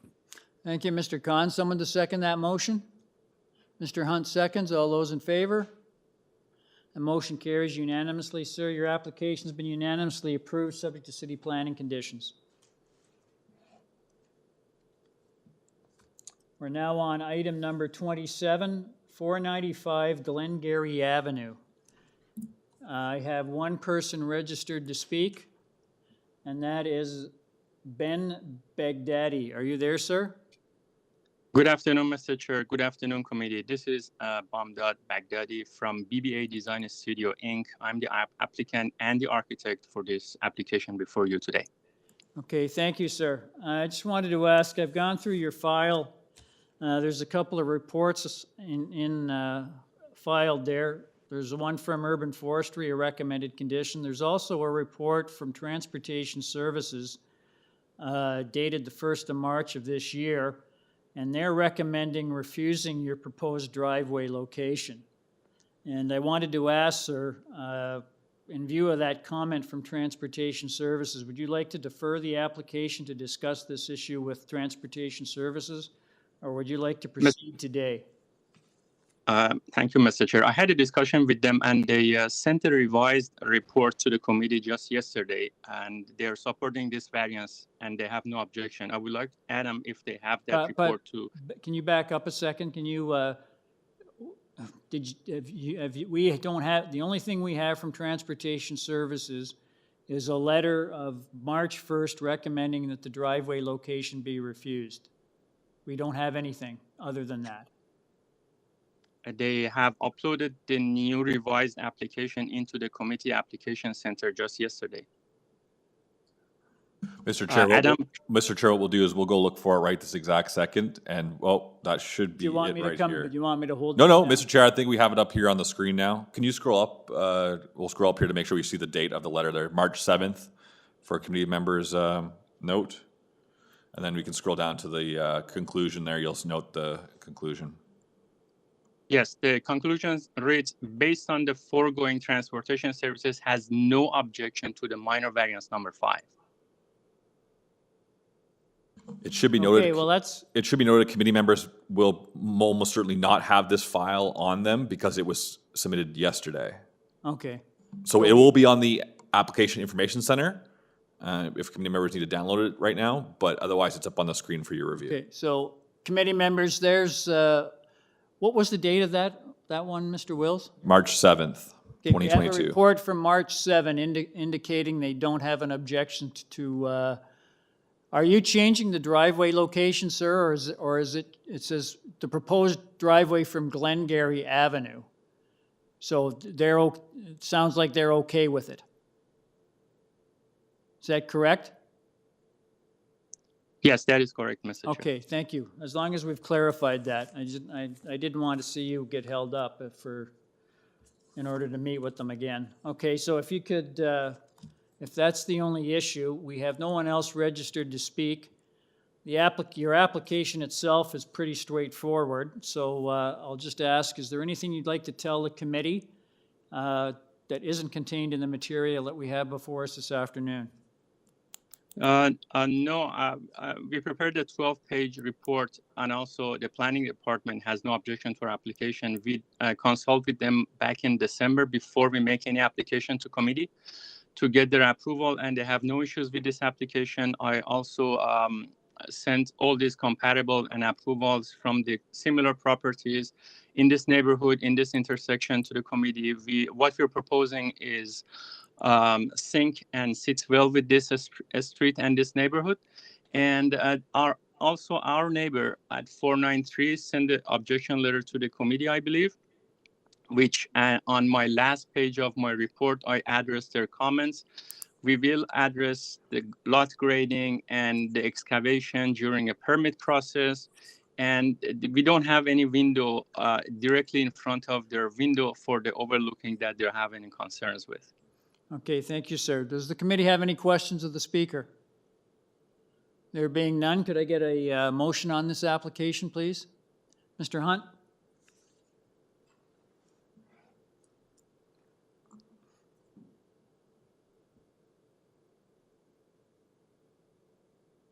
Mr. Hunt, we can't hear you.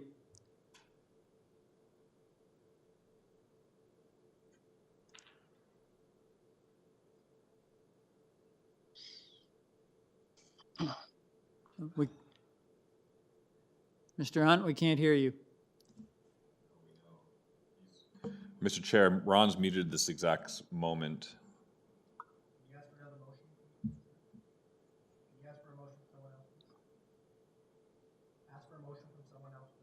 Yeah, can I get a motion from someone else, please? Mr. Kidd? Thank you, Mr. Chair. I feel the application is minor, meets the 4 tests for minor variance. I'd like to put forward a motion to accept the application subject to forestry conditions. Thank you. Someone to second, Ms. Sankar seconds. All those in favor? That motion carries. Sir, your application's been approved, subject to urban forestry conditions. Thank you, Mr. Chair. Thank you, committee, and have a nice afternoon. Thank you.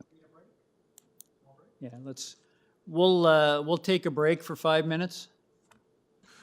Ron, if you could log out and log back in, I think we're having some mic problems on your end there.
Ladies and gentlemen, committee's back in session.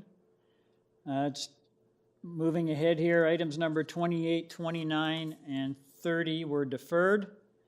We're now on item number 31, which is 116 Deloraine Avenue. I have 3 people registered to speak. The agent is an Alareza Zaid. Are you there? From AD Engineering, 6021 Young Street, Suite 1007. Okay, thank you, sir. Just wanted to ask, the only comments we have on file with your application is from Urban Forestry. We have 2 other persons registered to speak, sir, so if you could give us a brief presentation on what you see as the merits of your proposal. Sure. Yeah, most of the 5 items that I have here are all is in the minor. So if you see the survey or site plan that you see it right now, you see the house that is in the middle, that is our property, number 116, is the smallest one in compared with the both sides. So we are in 24 lot, and both sides of us is more than 25 foot lots. So that's the reason our lot is smaller than the others, so we asked for the couple of variances, same as lot density and side setback, same as the normal one. So we have only, I'm going item by item actually. The number 1 item is only side exterior main wall facing both sides, east and west. So we need to increase the height of the wall for the slope of the roof to maintain the slope and the height of the old bylaw and new bylaw. And number 2, that is the density that I talked to you, because the lot is smaller than the other lot. We asked for that density, but the length of the house, the new house, if you go to the next slide, is a site plan. So shows our new house is similar to the existing boat house that is on our both sides. So that there isn't, we don't have any additional variance for the length. So the length of the house is less than the allowable length that we have. Item number 3 is the landscaping that we request for 35%.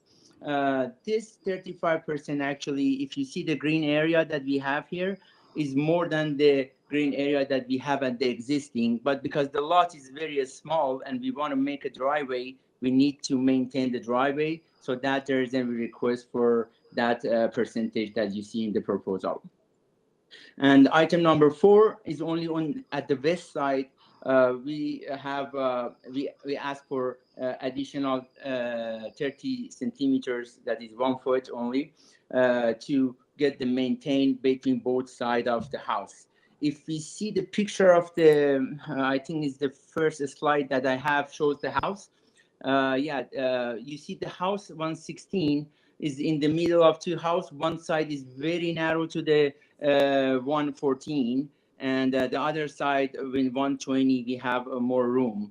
So we make a decision to make a symmetric in both sides. So just be moving to the east side at the 1 feet as a variance, and we don't have any variance in the other side. And the last item, item number 5, is a technical issue. As I mentioned, our frontage lot is smaller than the regular frontage area, lot in the area at that neighborhood. So that's a technical issue. So our lot is smaller than the others. So we're asking to get approval from the committee. So I believe that all items that we have is in a minor, and I appreciate if you can get the approval for us. Okay, sir, can I ask you a question? It's with respect to the mutual right-of-way that is between the 2 buildings on the west side of your building. Yeah. Does the I'm looking at drawing number A100, and it shows a proposed front yard parking pad, or the proposed driveway. And then there's a little landscape strip about 0.82 meters wide. It looks like it's landscaped. It's colored in green. Is that landscaped or hard surfaced? Because it's part of this is mix of, yeah, this is the mix of the new kind of landscaping that we can use as a hard and soft. Sir, just a moment. I'm sorry, can you speak up? There's people next door operating construction material. I'm having a little trouble here. So if you could speak up a bit. Sure. That side, we're using the mix of the material of the landscaping, hard and soft landscaping. So the grass come up, but there is a hard interlock there. So if the neighbor wants to use that one, they can use it as well. Okay, thank you. So it's not, it's being left as a form of hard surface. Exactly. Okay, thank you. Does the committee have any questions of the speaker? Mr. Kidd. Thank you, Mr. Chair. I notice on the site plan, you've cited the house along the west limit to within 60 centimeters of the property line. Whereas your neighbor has a 1.02 meter right-of-way over that strip of land. You've got about 42 centimeters of the house sitting on your neighbor's right-of-way, which would not be allowed. Can you comment on that, please? Yeah, definitely. So if you see the picture that we have there, the right-of-way that we have in the agreement, that's a right-of-way that for the existing garage that number 116, that is our house, has it. So the previous owner of 116 get that right-of-way to access to that very small garage that's in the back that we are going to remove that one. So there is no need of access on that one. And also we have only 2 meter the gap between 2 existing walls that is not possible the car pass on it when we build a house there. Okay. I think what I'm sorry, Mr. Kidd. Go ahead, Mr. Chair. Yeah. Sorry. I don't think the applicant understands. There's a registered right-of-way over the westerly 1.02 meters of your property that you cannot site a house on that strip of land. It's that a right-of-way is deeded to your neighbor at 120. They have a right over that.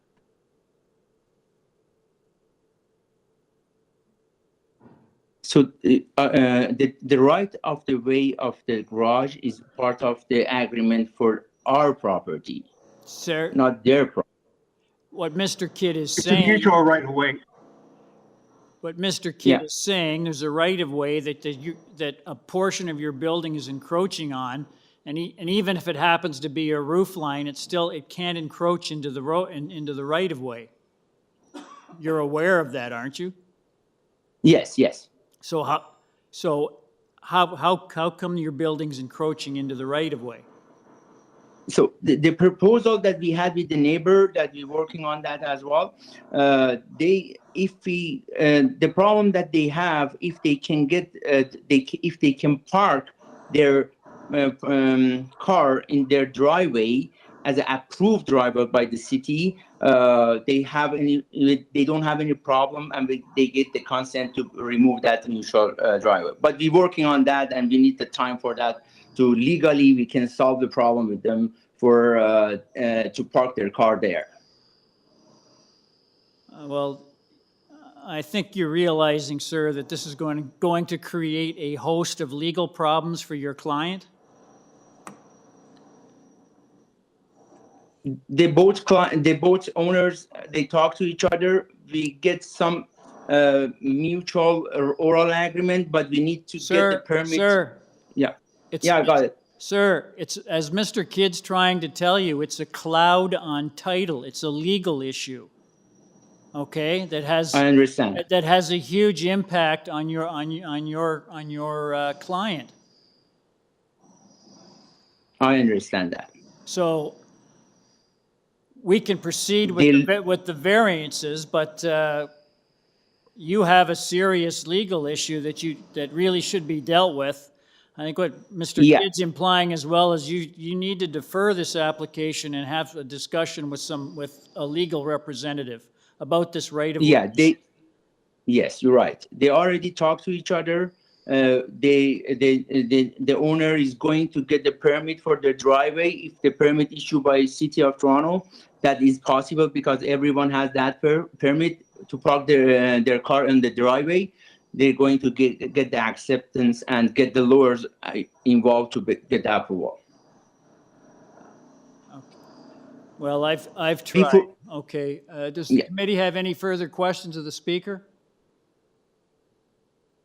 Mr. Khan? Thank you, Mr. Chair. I would like to ask a simple question to Mr. Ali. Yeah. Sir, is the building already built or will be built? Sorry, the square feet, you mean?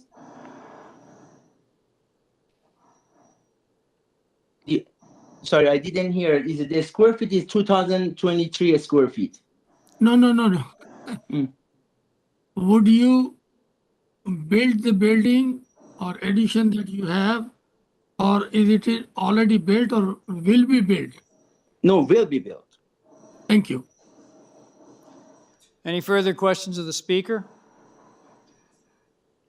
There being none, I'll go to the next person on the list. I have Abby Jalili. Are you there? I'm actually Abby Jalili, the owner of the subject property at 116 De Lorraine. Okay, sir. Now that we have you here, I don't know if you heard the question from Mr. Kidd. The building you're proposing, the west roof line, encroaches into your neighbor's right-of-way.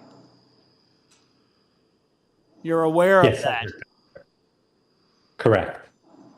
So you're aware of that. That's a serious cloud on title. I don't know the technicality. That has serious legal problems for you, sir.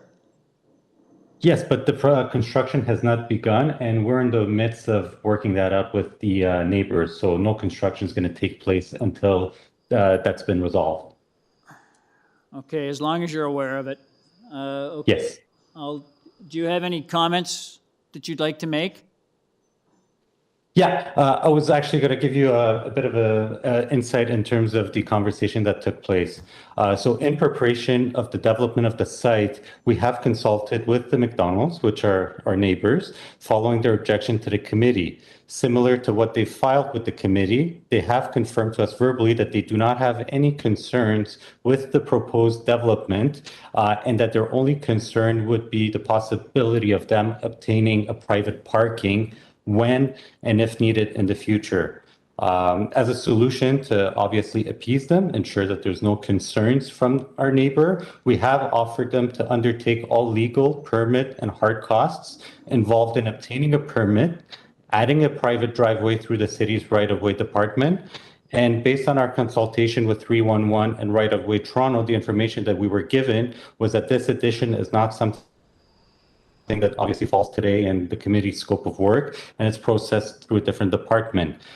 Further, they did mention to us that there's no restrictions or complications in issuing such a permit, as long as their application meets the minimum requirements as stated on the city's website.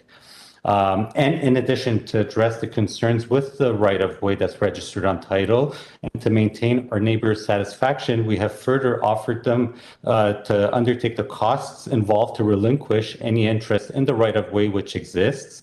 And based on that instrument, which is registered on title, this was a right-of-way given by 120 De Lorraine to the benefit and use of 116 De Lorraine for the existing structure which appears on the survey. As such, relinquishing this interest would dramatically improve our neighbors' market value of their property. So I reiterate that we will continue to support our neighbors financially in obtaining that, what they wish. And we take the position that notwithstanding the committee's decision to provide the additional 1 feet, when the proposed development does take place, based on existing bylaws and zoning requirements, it would nonetheless impact the movement and the path in between the two homes. So as such, it's my opinion that the 1 feet variance request isn't really a mitigant vis-a-vis our neighbors' concerns. And in closing, just to wrap this up quickly, I would like to reiterate that our proposed development is fully in line with past precedents in the area. We're not requesting anything which would be a first or out of line with the existing new developments, nor out of character for the neighborhood. Further, given that we take our neighbors' enjoyment of their property extremely seriously, our intent is to minimize any disruptions to it. In that spirit, we have proposed them with alternatives and basically financial solution and support as well to mitigate their only concern, which is really the access to the private driveway. As such, I'm confident that the committee has the required information to properly decision our request, and I thank you in advance for your consideration. Okay, thank you, sir. Does the committee have any questions of the speaker? There being none, we'll go to the next person on the list. I have a John Simonton. Are you there? Mr. Chair, it looks like John is not present on this call at this time. Okay, thank you. That's the end of our speakers list, so could I get a motion on this application, please? Please note that the only condition is from urban forestry. Mr. Kidd? Thank you, Mr. Chair. I'm not comfortable granting a variance which would allow the applicant to build on a registered right-of-way. I think it takes a kind of a messy situation and could potentially make it a lot worse. As far as I'm concerned, this application should have been deferred until this issue was resolved. And I guess maybe I'll put forward a motion to accept the application, but amend it to delete variance number 4, subject to forestry condition. Okay, so Mr. Kidd, if I get you correctly, you're moving approval of the application subject to urban forestry? No. No, I'm eliminating variance number 4, which is the proposed west side yard setback to be. Oh no, sorry, I'm sorry. No, I'm going to deny the application. Okay, so you're even if they build it according to the bylaw requirement, they're still about 4 inches into the right of way. So I'm going to deny, put forward a motion to deny the application. Okay, thank you. We have a motion from Mr. Kidd to refuse the application. Ms. Sankar seconds. All those in favor? That motion carries unanimously. Sir, your application's been unanimously refused.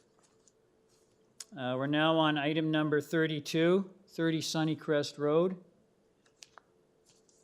We have 4 people registered to speak. The representative is either Angie Mendoza or Yasha Ifremov. Are you one of you there?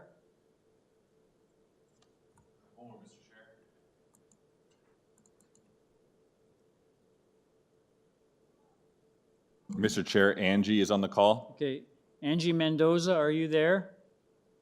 Yes, it's me. Yes, I'm here with my husband. Can I get your full name and address, please?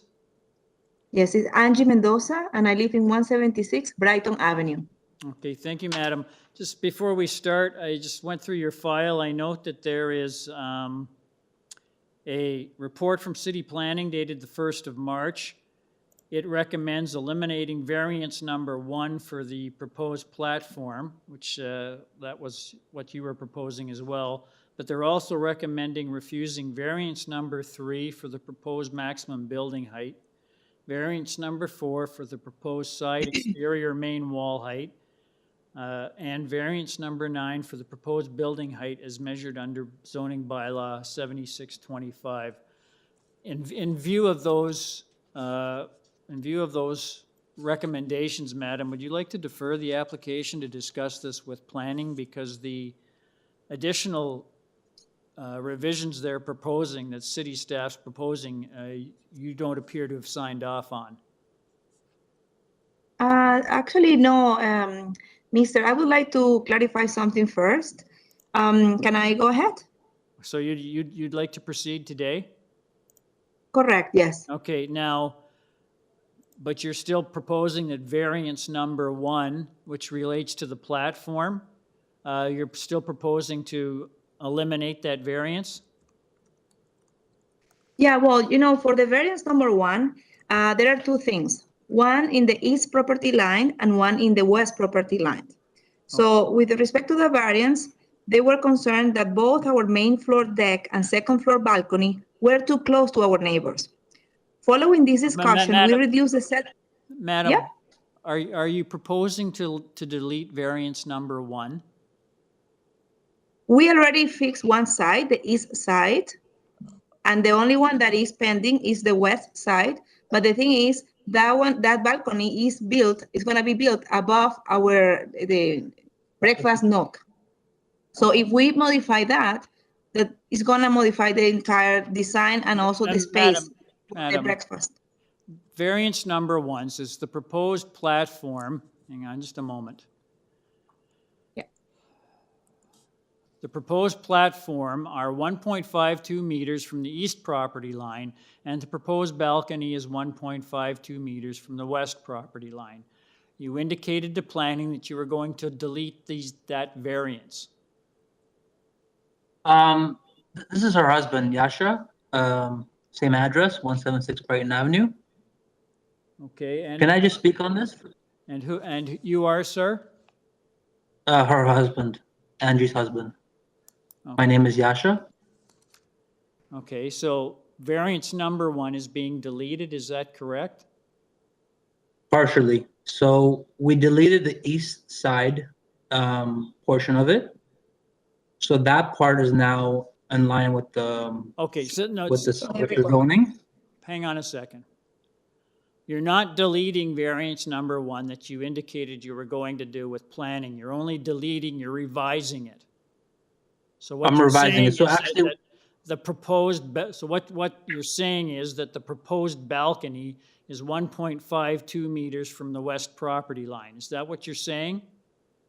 correct. And this is what I had mentioned to planner when we discussed it about a few weeks ago. So I mentioned that the best we could do is just remove the east side setback, which we did, and just keep the west side. And there's a reason for that. Okay, so what I'm doing, that's what I said. So variance Yes. number 1, the variance you're requesting is that the section of sentence that says the proposed platform are 1.52 meters from the east property line, you're eliminating that, correct? Correct. So the only part that remains is the proposed balcony is 1.52 meters from the west property line. Is that correct? Correct. Okay. Correct. So variance number 1 will read in the last sentence, the proposed balcony is 1.52 meters from the west property line. Correct. Okay, all right. So you're not proposing any other changes? Yes, we are proposing changes as per the. So what are you proposing to change?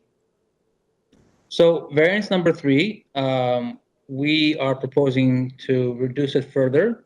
Hang on Originally, just a we had it second, at 10 just a point. minute. So Okay. variance number 3, okay? So originally, we had it at 10.84 meters. After discussion with the planner, we reduced it to 10.53, which is what you see right now. We are proposing to further reduce that to 10.4 meters. Okay, all right then, 10.4 meters. So right now it reads, the proposed height of the structure is 10.53 meters. You're reducing it to 10.4. Correct. Okay, and what's any other Now changes? this will naturally affect variance number 4 by the same difference. So that means that variance number 4 will go from 8.53 meters to 8.4 meters. Okay, so variance number 4, which reads the proposed height of the side exterior main walls facing side lot line is 8.53 meters. That's being reduced to 8.4 meters. Is that correct? Correct. That's correct. Any more changes? And this will also naturally affect variance number 9, which is an obsolete zoning requirement, but it's something to mention.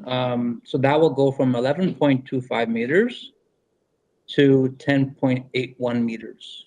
So it's the proposed building height under the old North York bylaw, which was, you had it 11.25 meters, goes to 10 point which? 81 meters. 10.81 meters. Okay, any further Correct. changes? I believe those are all the changes we were asked to make, and those are the changes we are proposing to make. So there's no other changes? No other changes. Okay, thank you. So if you'd like to give the committee a presentation on your revised application, please do so, because we have a number of other people who'd like to speak to this application. Sure, if it's okay, I'll pass it back to my wife and she'll present. Okay, please start. Yes, thank you for the time. So basically, we would like to build a larger home since we are a growing family with another child on the way. And also we need more space because our parents live with us. Before we submitted our application to the committee, we canvassed the neighborhood to explain our proposal to ensure that our neighbors do not have any concerns. We have 6 letters of support, including one from our immediate neighbor on the west side at 32 Sunny Crest. I believe he's on the call. We are also happy that the local city councilor for the area, Councilor Pasternak, has provided a letter of support, which is before you. Additionally, the TRCA and Urban Forestry have expressed that they have no objections. After discussion with the city staff, the concerns that we explained before were the only ones that we have to address. So do you want me to repeat the variances that we're proposing, or is enough with what my husband mentioned? And I just wanted to add that the variance that is still, in discussion regarding the balcony in the variance number 1, we have our neighbor, which is the one that is being affected on the call, and he's supporting our layout. And we invited you to ask him if he has any comments to add. And also, we strongly agree with Councilor Pasternak positive comments that the home is respectful and reinforce the existing physical character of the neighborhood. Both of our immediate neighbors on the east and west side are 2-story homes. They are not bungalows, and therefore our home will not be imposing. Additionally, the homes directly in front of us are on a higher grade than us, and thus we are not overbearing on them either. And as you know, there are no neighbors behind us. Additionally, most of the homes on the street have very unique and distinct design. As an example, one home only 5 houses down the street on 22 Sunny Crest is a very unique and tall 3-story dwelling. As such, if you take a look at many of the homes in the neighborhood, you will notice they all have their own unique features. Some are taller, some are wider, some have a completely different exterior design to them. As such, we feel that our design and structure will be well aligned with the existing home on the street, with all or mostly unique. Overall, we feel that the variances which we are proposing today are minor in nature and meet the criteria of our 4 tests. Thank you. Do you have anything to add? Yeah, if I may add, I'm not sure if this was mentioned because I was just looking after our daughter. But I think it's very, very relevant to add that we do have Councilor Pasternak's support, along with this planner, who I did speak to, and as well as 6 letters of support, with the most relevant one being our neighbor on the west side, on 32 Sunny Crest, who I believe is on the call. And as I think my wife mentioned, that the balcony on the 2nd floor is the closest platform to him. I don't believe there's any concerns from him. So in terms of privacy levels, there doesn't seem to be any concerns, but we are happy to erect privacy panel if need be. Okay, thank you, sir. Does the committee have any questions of the speaker? There being none, I'll go to next person on the list is Masood Salimi. Are you there? Masood, go ahead. You're on the call. Sir, it's very hard to hear you. You have to speak up.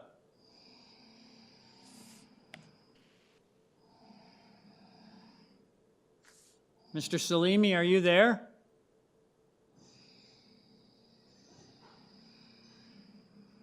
Yes, hello? Yes, hello. Can I get your full name and address, please? My address is 317 Steeles Avenue West.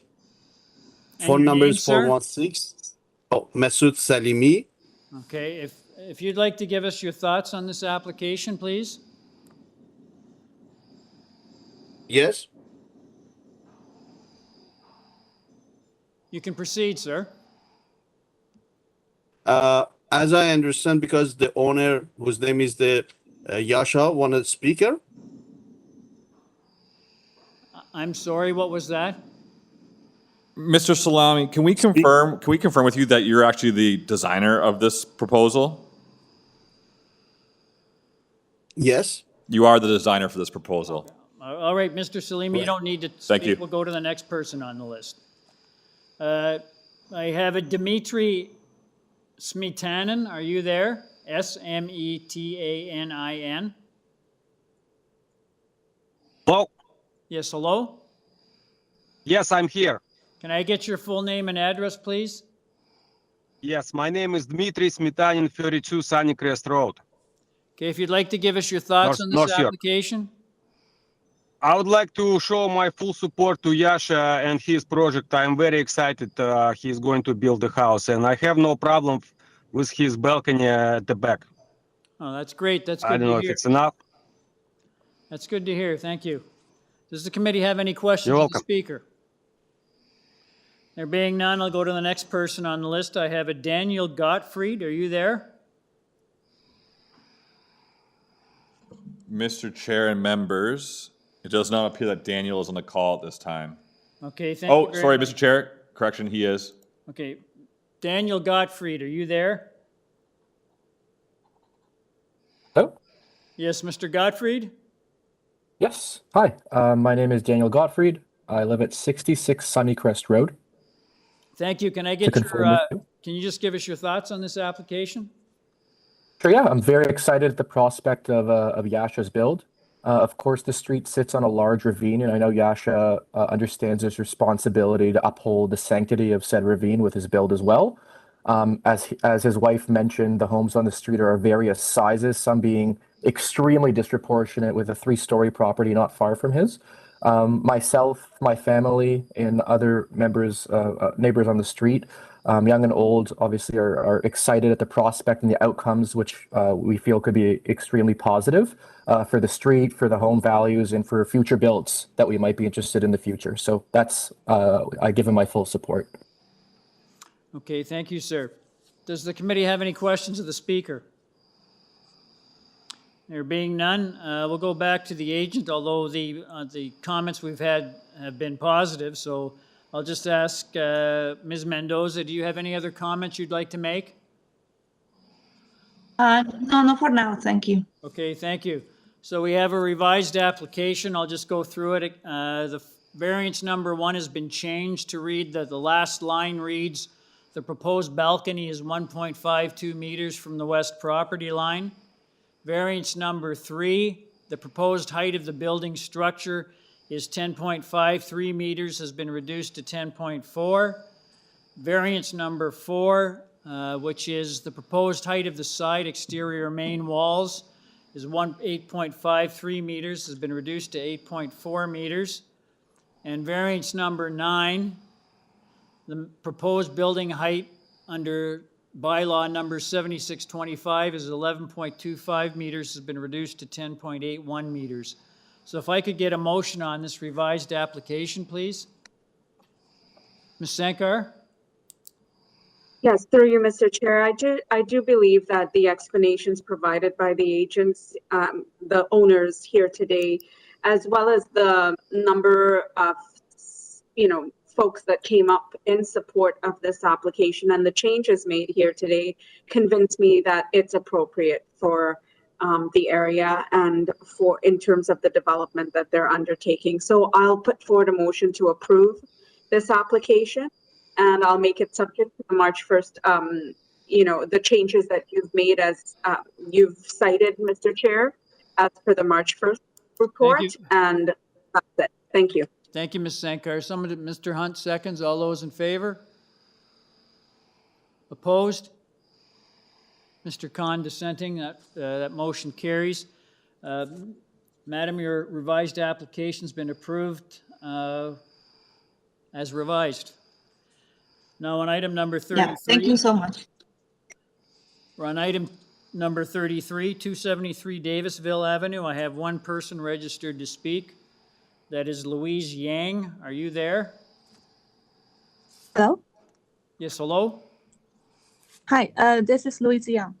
Can I get your full name and address, please?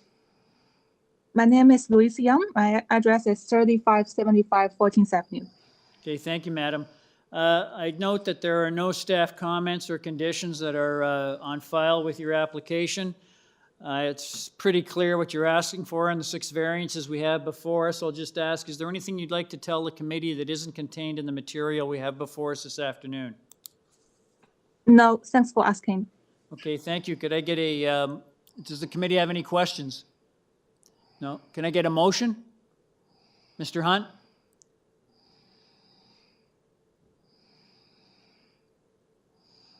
Can you hear me now? Yes, I Mr. can Chair? hear you. Okay, we're all back to normal. Based on the fact that there were no comments from the departments and no concerns expressed by neighboring residents, I would move adoption or move approval of this application. Thank you, Mr. Hunt. Someone to second that. Mr. Khan seconds. All those in favor? Motion carries unanimously. Madam, your application has been unanimously approved without condition. Thank you. Thank you. Now on item number 34. 586 Broadway Avenue. Pardon me. The agent is Alina Petrov. Are you there?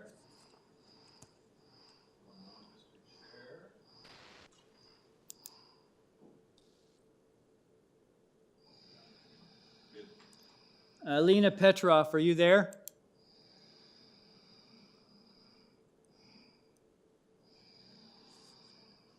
Ms. Petrov, are you there? Hi, yes, I'm here.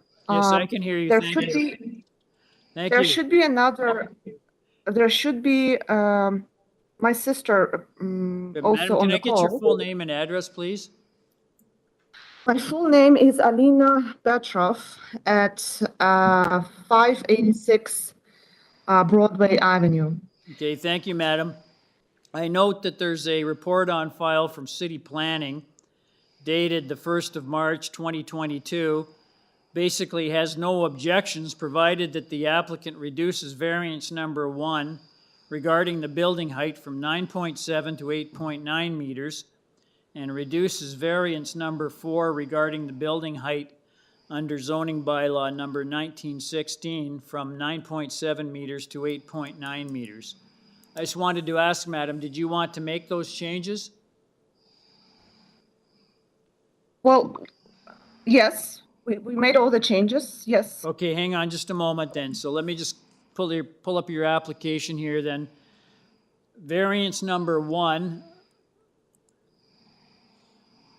reads the proposed building height of the building or structure is 9.7 meters. You're reducing that to 8.9 meters. Is that correct?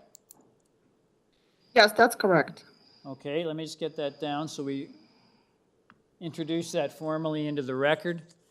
Variance number 4, which is the maximum building height, is 9.7 meters under bylaw 1916. You're reducing that to 8.9 meters. Is that correct? Yes, that's correct. Okay, are there any other changes? Well, we sent all the changes. The main walls are now 7.37. Hang on just a second. Okay, which variance is that? Second. You said you had other changes you wanted to make, madam. What changes did you want to make? The main wall will be 7.37 meters. I'm sorry, which one was that? The second variance, the main walls will be Okay, so- 7.37. So that's variance number 2, which right now reads, the proposed height of the side exterior main walls facing the west side lot line is 7.62 meters, and the east side lot line is 7.5 meters. What do you want to change that to?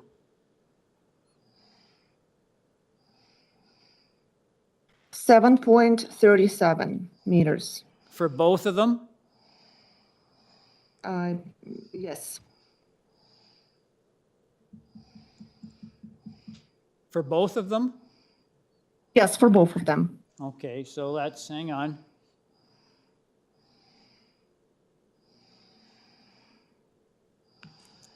Are there any other changes?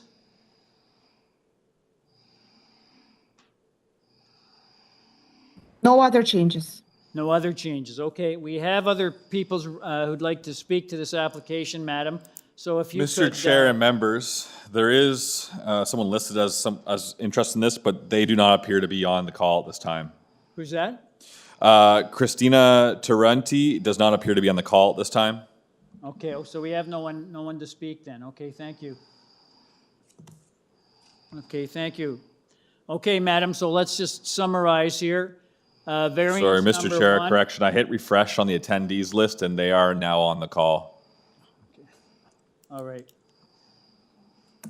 Okay, I'm sorry, madam, if you could give us a brief presentation on what you see as the merits of your revised application.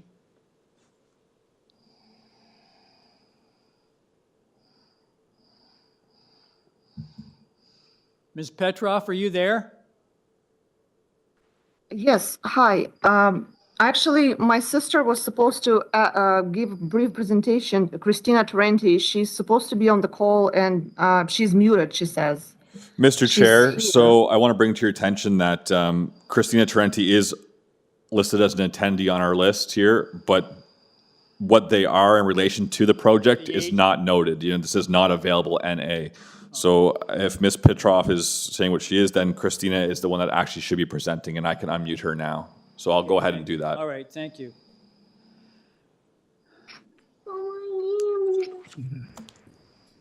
Christina Tarenti, are you there? Yeah, I'm here. Can you hear me? Yes, I can hear you. Can I get your full name and address? Yes, my name is Christina Tarenti. I am Alina's sister. My address is 188 Alfred Avenue.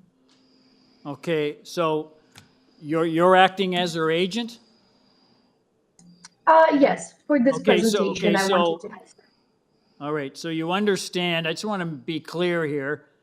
You understand that you're making changes to this application. Variance number 1 is being changed, variance number 2, and variance number 4. And I'm sure you've listened in, so you know what those changes are?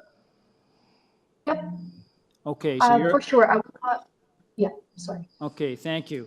Okay. Is there anything you'd like to tell the committee that isn't contained in the material that we have before us this afternoon? No, everything I wanted to say is in my short presentation that is currently on the screen. I just wanted to go through the slides and show the drawings that show the variances. Okay, if you'd like to, please proceed. Okay, thank you. So this is our project for 586 Broadway Avenue. If you could please go to the second page. I will begin with going through our variances. So the first 2 variances have to do with height, as you can see, the overall building height and main wall. We have had discussions with city and as a result have brought the heights down to the ones previously listed. They're noted in red right now. So the permitted building height is 8.5 meters. However, the height of many houses in our area and street are consistently 8.9 meters. So that is what the height that we're asking for. I'd like to note that we've had multiple discussions with city and we have agreed upon this height that should be in the report. In addition, the permitted height of main walls is 7 meters and we're asking for 7.37. So it is now lower than what you have on file. If you could please go to the next page. Thank you. To compensate for our height variances, we created a layout of split floors, which enabled us to actually drop a portion of the roof even lower. So you can see this is noted in red in the elevation of the roof plan. So this portion of the roof is dropped to actually be 7.68 meters in height, so lower than the permitted height, just to compensate for our increased height. Thank you. Next page, please. Also here, I'm just showing you the split floors and the portion of the lowered roof in relation to the rest. That's it. Please, next. Going back to our variances, our last variance is the floor space index. So the permitted maximum floor space index is 0.45 times the lot area, while we're proposing a space index of 0.65 times the area of the lot. So we got this number from a few precedents on the street, as well as our immediate neighbors to the left. We've talked to them about it. They actually got their permit about a month ago with the same floor space index of 0.65. So next, furthermore, the increase in the floor space index is due to the need for bedroom space. So my sister and her husband have a growing family. They currently have a 5-year-old son, my nephew, and they're expecting to have more children. So we designed for 3 bedrooms, plus a very small guest bedroom for our grandparents, as you can see. So this concludes my short presentation. Thank you for your attention, and we're hoping you will consider my family's application. Thank you. Thank you very much, madam. Does the committee have any questions of the speaker? There being none, I'll just go through again, make sure we've captured everything. The application's been revised. Variance number 1, the proposed building height has been reduced to 8.9 meters. Variance number 2, the proposed height of the side exterior main walls facing the west side lot line is 7.37 meters, and the east side lot line is 7.37 meters.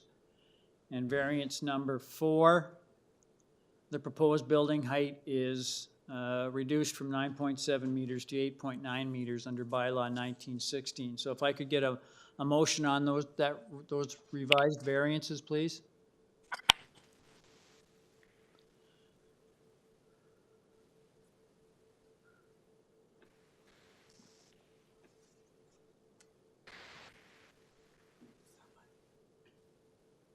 Mr. Kidd? Thank you, Mr. Chair. I feel the revised application meets the 4 tests for minor variance, and I'd like to put forward a motion to accept the amended application with the revisions that you've read into the record previously, and without condition. Thank you, Mr. Kidd. Someone to second that motion? Mr. Hunt seconds. All those in favor? That motion carries unanimously. Madam, your revised application has been unanimously approved without condition. Thank you so much. Item number 35, 27 Hurlingham Crescent. I have 2 people registered to speak. The agent is Glenn Rubinoff. Are you there, Mr. Rubinoff? Mr. Rubinoff, are you there? Yes, I am. Thank you. Yes, hello, sir. Can I get your full name and address, please? Yes, it's Glenn Rubinoff, 18 Gloucester Lane, Toronto, Ontario. Okay, thank you, sir. Just going through your file, I note that there's a report from Urban Forestry, recommended condition. There's a report from City Planning dated the 1st of March.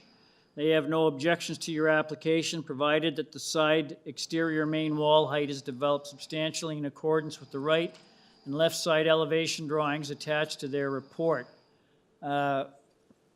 Pretty straightforward what you're asking for, but we do have someone who's another speaker on this application. So if you could give us a brief presentation on what you see as the merits of your proposal. Sure. Thank you very much. Yes, as you can see from the site plan here, it's a bit of an irregular lot. We have 4 variances before you. The first variance is related to the side windows that go above the eaves. So there's a height of the side exterior main wall. It's strictly for the windows. So that's something where it's just for a portion of the wall.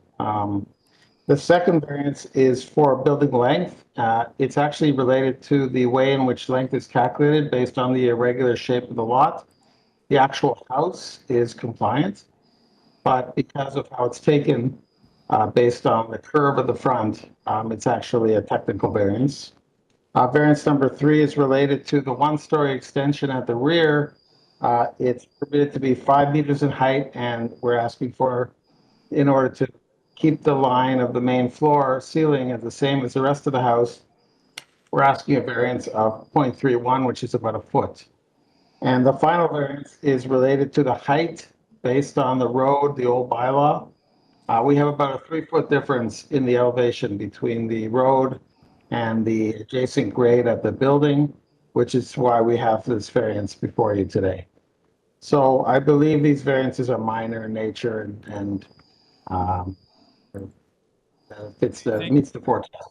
Thank you, sir. Does the committee have any questions of the speaker? Okay, thank you. We'll go to the next person we have on the list. I have a Tyson Chu. Are you there? Mr. Chair and members, Tyson Chu is present on the call at this time, but I cannot unmute him. Yeah. Mr. Chu, are you there? Mr. Chair, as I just said, he is on the call, but I cannot unmute him. Maybe we stand this one down to the end. Okay, and all right. I'll let Mr. Chu please log out and log back in and make sure you authorize your microphone for use. Okay, Mr. Chu will come back. So we're going to go to item number 36, 33 McGillivray Avenue.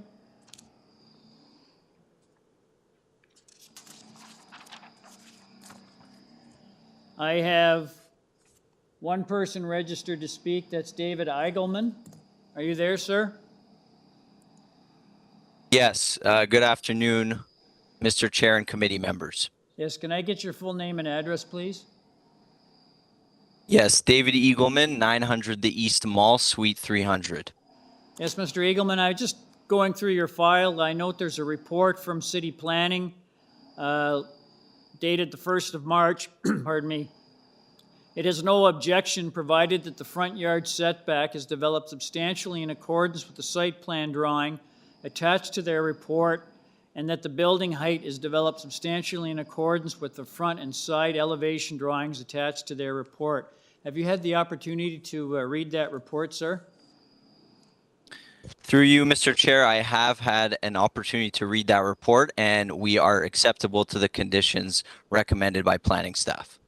Okay, thank you very much, sir. It's pretty clear what you're asking for in the variances. I'm just going to ask, is there anything you'd like to tell the committee that isn't contained in the material we have before us this afternoon? Through you, Mr. Chair, if a full presentation is not required, I'll just note that an architectural feature at the front. It's an architectural feature wall.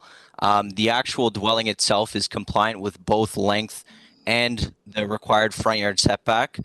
Additionally, in terms of the coverage, the area not enclosed, but the area surrounded by the architectural feature walls is included in the calculation for lot coverage. So the actual dwelling itself is only at 34.96% in terms of lot coverage.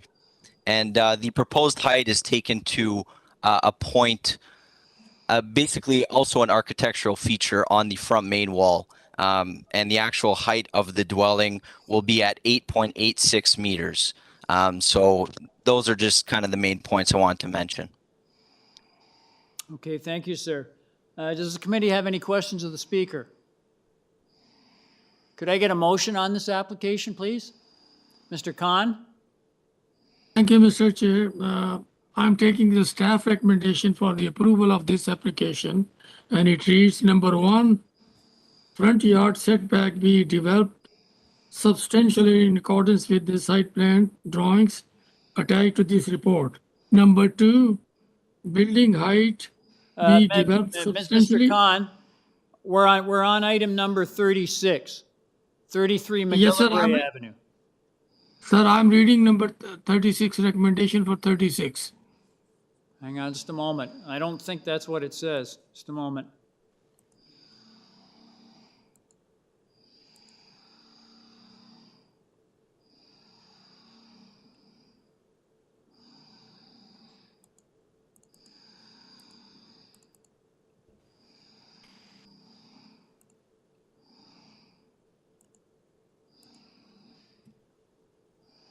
Oh, I'm sorry, Mr. Khan, you're correct.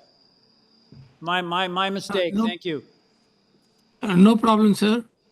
So number 2 is building height be developed substantially in accordance with the front north and side west elevation drawings attached to this report. I move that this application be approved. Thank you, Mr. Khan. Thank you for clarifying that. Someone to second that? Thank you, sir. Ms. Sankar seconds. All those in favor? That motion carries. Sir, your application's been unanimously approved, subject to city planning conditions. Thank you, Mr. Chair and fellow committee members. Have a great evening. Thank you. Mr. Wills, can we go back to 27 Hurlingham? Yeah, Tyson's back on the call. Okay. So we could try him again. Yes, Tyson Chu, are you there? Yeah. Oh, yeah, Mr. Chair, he's unmuted. Tyson, go ahead. You're unmuted. What item is that? Tyson, are you there? What item is it? Tyson Chu, are you there? Mr. Chair, can we confirm with Mr. Khan what item we're on again? Pardon me? Can we confirm with Mr. Khan what item we're dealing with right now? I'm sorry. Mr. Khan, we're dealing with item number 35, 27 Hurlingham Thank you, sir. Crescent. You're welcome. Thank you. Thank you. Mr. Chair, we'll try Tyson Chu again. Tyson, you're unmuted. Go ahead. Tyson, you're unmuted. Mr. Chu, we can't hear you.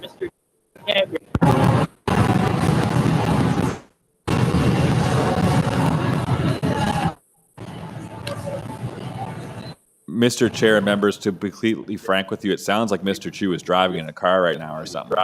Yeah, we'll have to come back.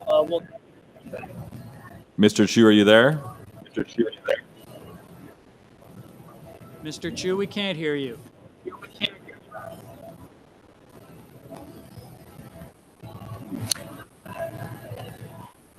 Mr. Chu, are you there? No, we can't hear you, sir. No, we can't hear you.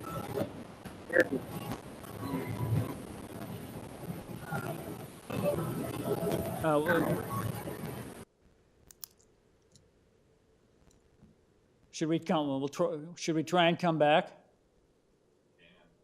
We'll come back in 5 minutes after a couple more. Maybe Mr. Chu or Mr. Chair, maybe we can just stand it down to the last item then.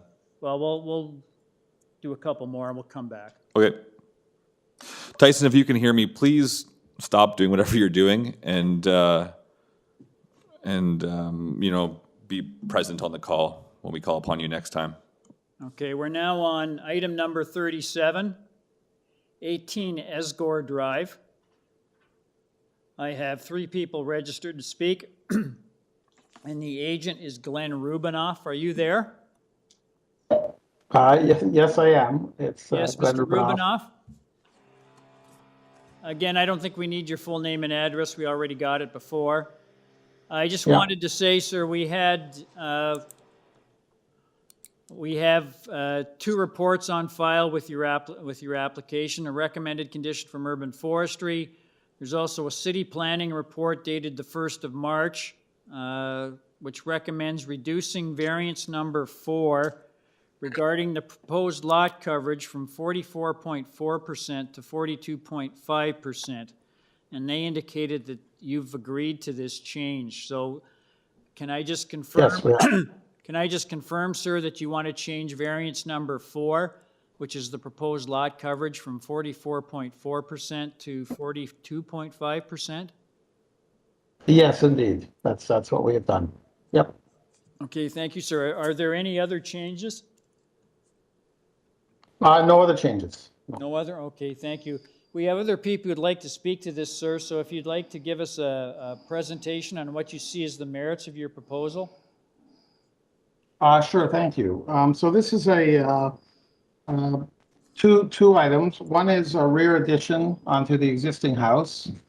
And with it comes some variances related to the entrance on the north side. There's a porch, a new porch, and steps, which account for the variances related to variance 1 and 2. Variance number 3 is related to a proposed detached garage in the rear yard. And that's related to the setback from the street to the front of the garage door, which is at 1.8 meters, 1.83.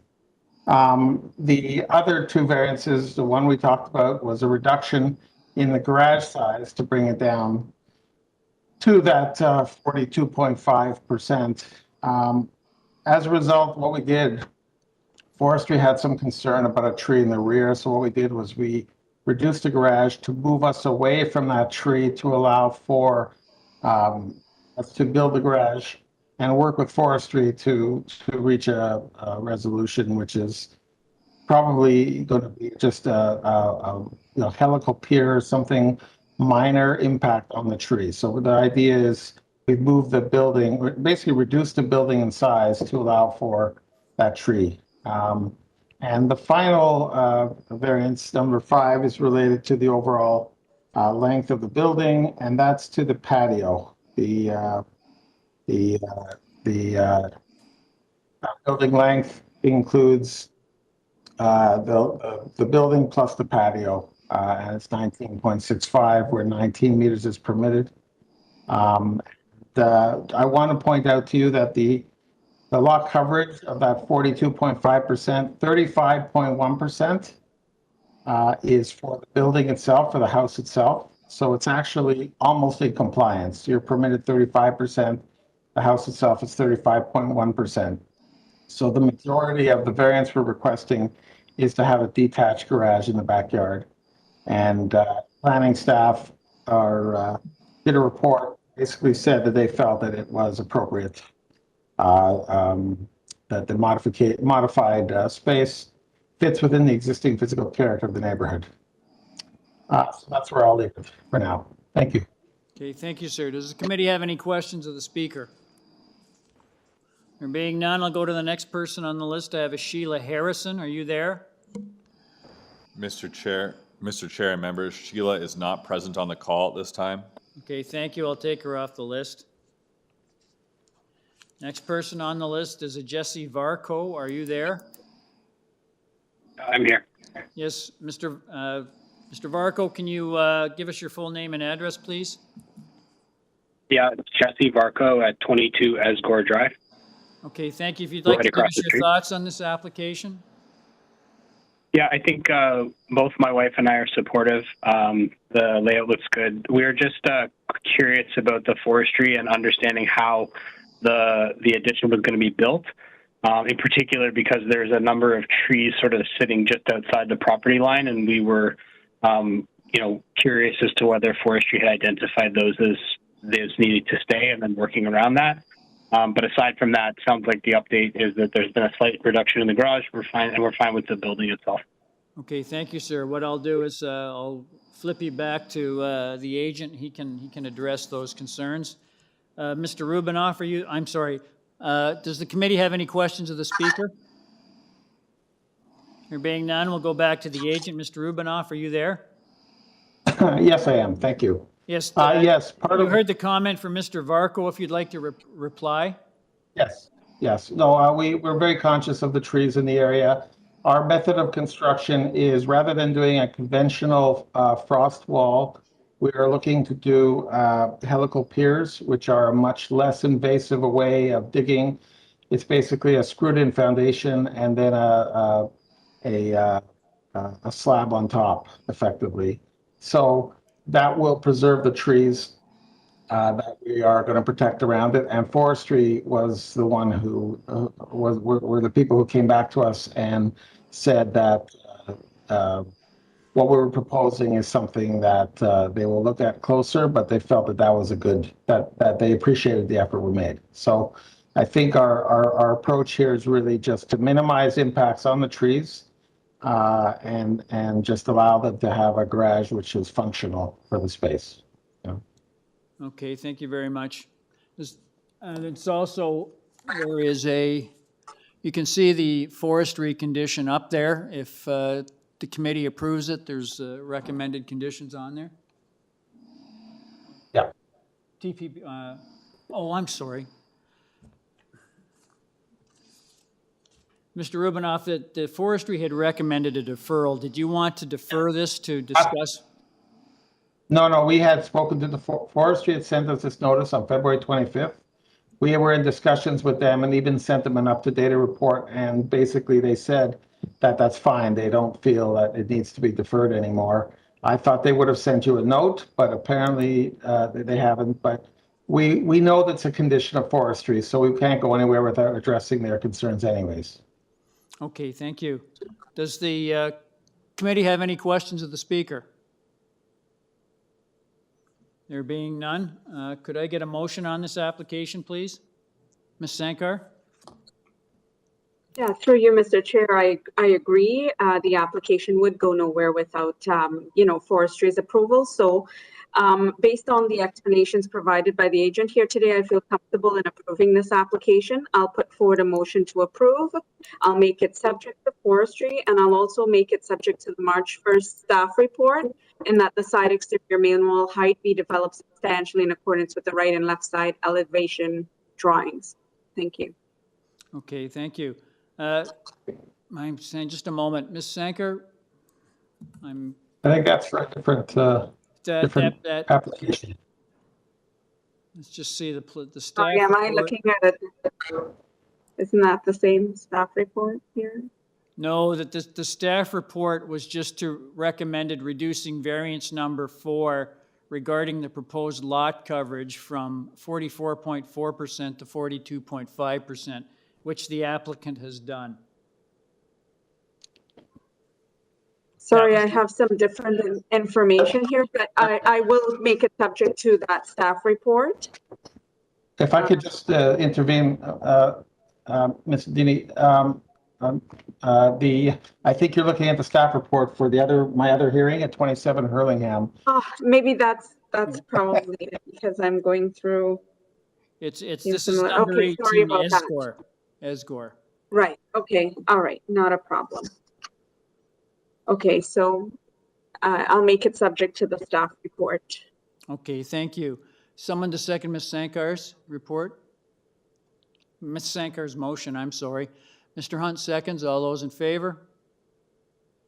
That motion carries. Thank you. Sir, you're out. Your revised application has been approved, subject to urban forestry. Thank you very much. Thank you. We'll try it one more time, Mr. Wells. Tyson Chu at 27 Hurlingham Crescent, item number 35. Hi. Yes, I'm here. Sorry about it. I just went to the washroom just for a second. Yeah. Can I get your full name and address, please? My name is Tyson. Address is 22 Hurlingham, right across the subject property. I have no question. I support it. So this is my state. Okay, what would you like to say, sir? No, I agree this application and I support it. So are you okay with the application, sir? You have no objections to it? Yes. Okay, thank you. Yes, no, yeah. Okay, thank you. Mr. Rubinoff, are you there? Yes, I am. Okay, we held you up. I'm sorry because we're waiting for Mr. Chu. We've heard he has no objections, so we have your 4 variances before us. I'll just ask the committee if it has any further questions of Mr. Rubinoff. There being none, if I could get a motion on this application, please. Mr. Khan? Thank you, Mr. Chair. I have 4 variances in front of me, and these are minor in nature. I approve this application be approved with forestry conditions. Okay, thank you very much. And I think there's also there's a report from city planning, has a Yes, condition planning. that provided the side exterior main wall height is developed substantially in accordance with the site elevation drawings attached to their report. Thank you very much, sir. Yes. Okay, thank you, Mr. Khan. Someone to second that? Ms. Sankar seconds. All those in favor? That motion carries unanimously. Mr. Rubinoff, your application has been approved subject to urban forestry and city planning conditions. Thank you. Have a good evening. Thank you. Now on to item number 38. 211 Three Valleys Drive. I have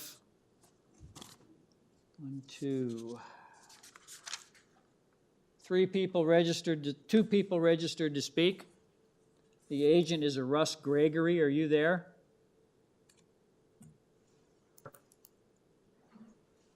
Mr. Gregory, are you there? Yes, I am, Mr. Chair. Yes, thank you, sir. Can I get your full name and address, please? Yes, it's Russ Gregory at 16 Church Street in Markham. Okay, thank you, And sir. I'm the agent for the owners. Thank you, sir. I just went through your file. I note that there's some staff conditions on file. There's one recommended conditions from Urban Forestry. There's a report from Transportation Services dated the 1st of March. They have no objection to your proposed driveway width. There's a report from the Toronto Region Conservation Authority dated the 23rd of February. They have no objections to your application. And there's a report from City Planning dated the 1st of March, which recommends increasing the front yard setback in variance number 2 from 7 meters to over 8 meters. Can I ask, sir, with respect to that particular planning comment, did you, were you proposing to make that change, or is this something that would severely impact your proposal? Mr. Chair, if I may, and committee members, just briefly, I felt that this wasn't an overbearing variance that we were asking for. It still is setback basically parallel with the house to the right side of them. I've spoken to the owner. We're willing to make a reduction in the length of the garage. I would not like to give away a full meter. I would like to give back 0.6 of a meter or 2 feet. It is critical for them to park their car in the garage. We Okay, have a and long enough driveway. Now, so you're proposing to make a change to variance number 2. So what would the new dimension be? Well, it would be 0.61 more than what we have shown on the plan, which is 7 meters.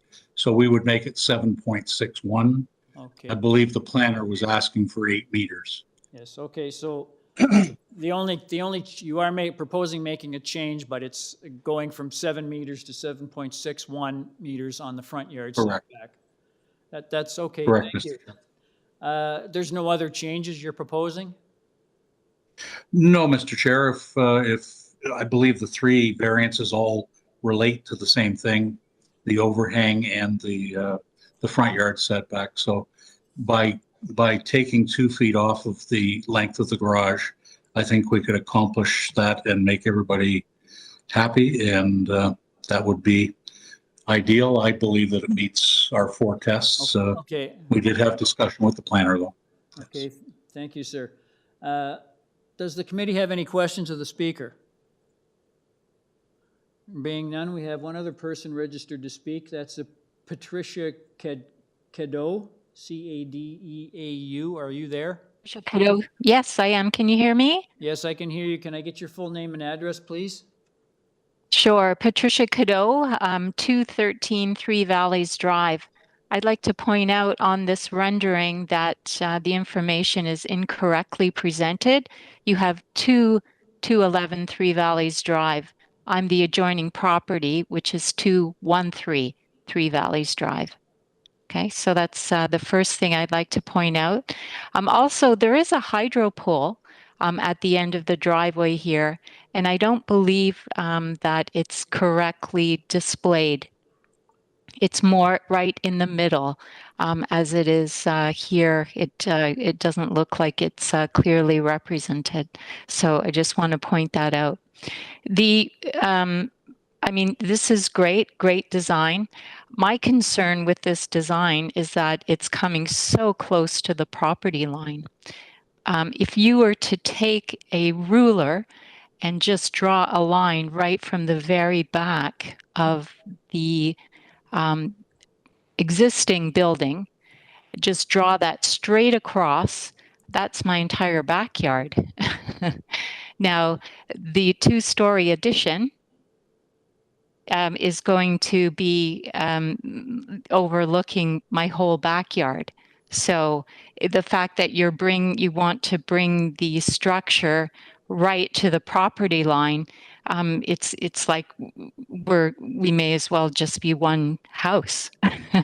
That's my first concern. My second concern deals with the proposed garage, and that is even though you've changed that variance to be set back even further, the runoff from any rainwater, so the eave trough, any runoff from that, where's that going to go? Because if that's abutted next to the yes, yeah. Madam, the committee doesn't deal with drainage issues. If the application's approved and he applies for a building permit, the applicant has to submit a lot grading plan that shows that all his stormwater is being managed on site. So okay. So that's dealt with at the building permit stage. So I would move on, on to your next issues. Sure. Thank you for that clarification. So next issue then, with the proposed construction of that garage, now all of a sudden you have like this wind tunnel effect at the side of the house. Right now it's open and airy. We've got a couple of trees there. Will we lose those? I'm not sure. I see there is a tree permit to remove some trees. I'm not sure if that will be affected. But certainly, the concern comes with the closeness to the property line. Will we now need to put up a gate, to prevent this whole wind tunnel effect? We have a garden there. When the young grandchildren come to visit, we play in that area. So, these are all some concerns, but the number one is privacy. Okay, thank you, Madam. Does the committee have any questions of the speaker? There being none, I'll go back to Mr. Gregory. Are you there?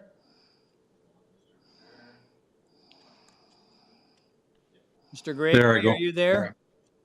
Yes, I am, Mr. Chair. Yes, you heard the comments from Ms. Cadeau. If you'd like to reply to them. Yes, I would, Mr. Chair. I guess in regards to the size and nature of the addition, we did keep the second floor back off of the street line.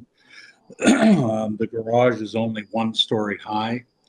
I'm not sure where the comment about the wind tunnel is coming in, where there's going to be close to 12 feet between houses, which doesn't really, in my mind's eye, create too much of a wind tunnel effect.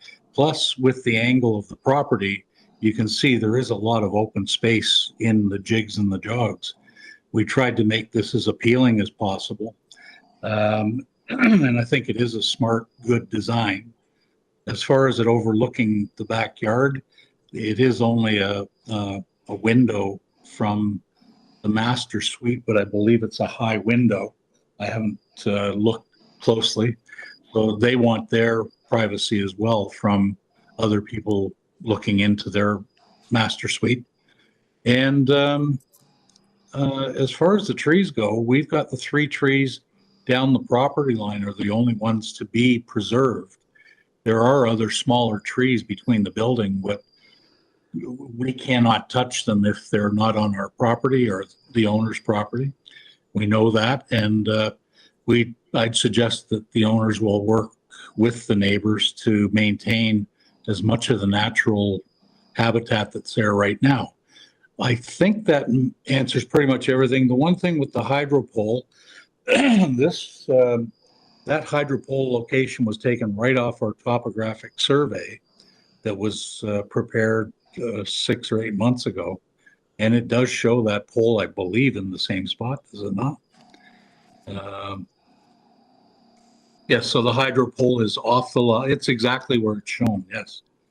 So it's off the apex of the lot lines there. I know there are guide wires that are coming down, but we're planning to use the existing driveway that the owners have now anyway. So we wouldn't be affecting anything out on city property. And again, yes, we do have to go through a small lot grading procedure for an addition like this. And I'm sure the rainwater runoff, if memory serves me properly, I believe this whole property falls towards the ravine at the back anyway, and there is a natural swale going through there.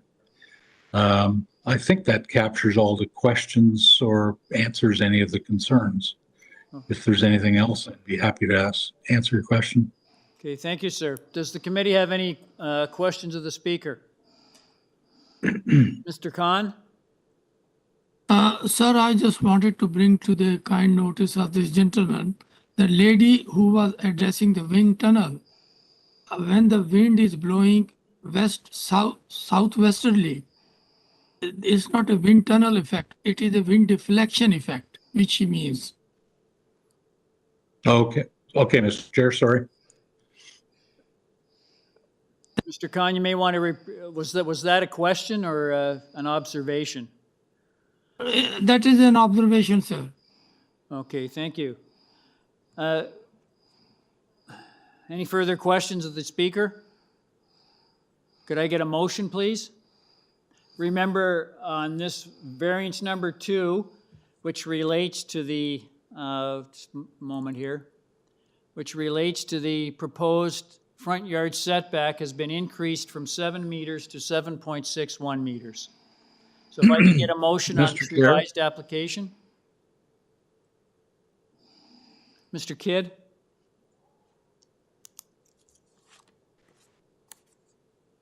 I can't hear you, Mr. Kidd.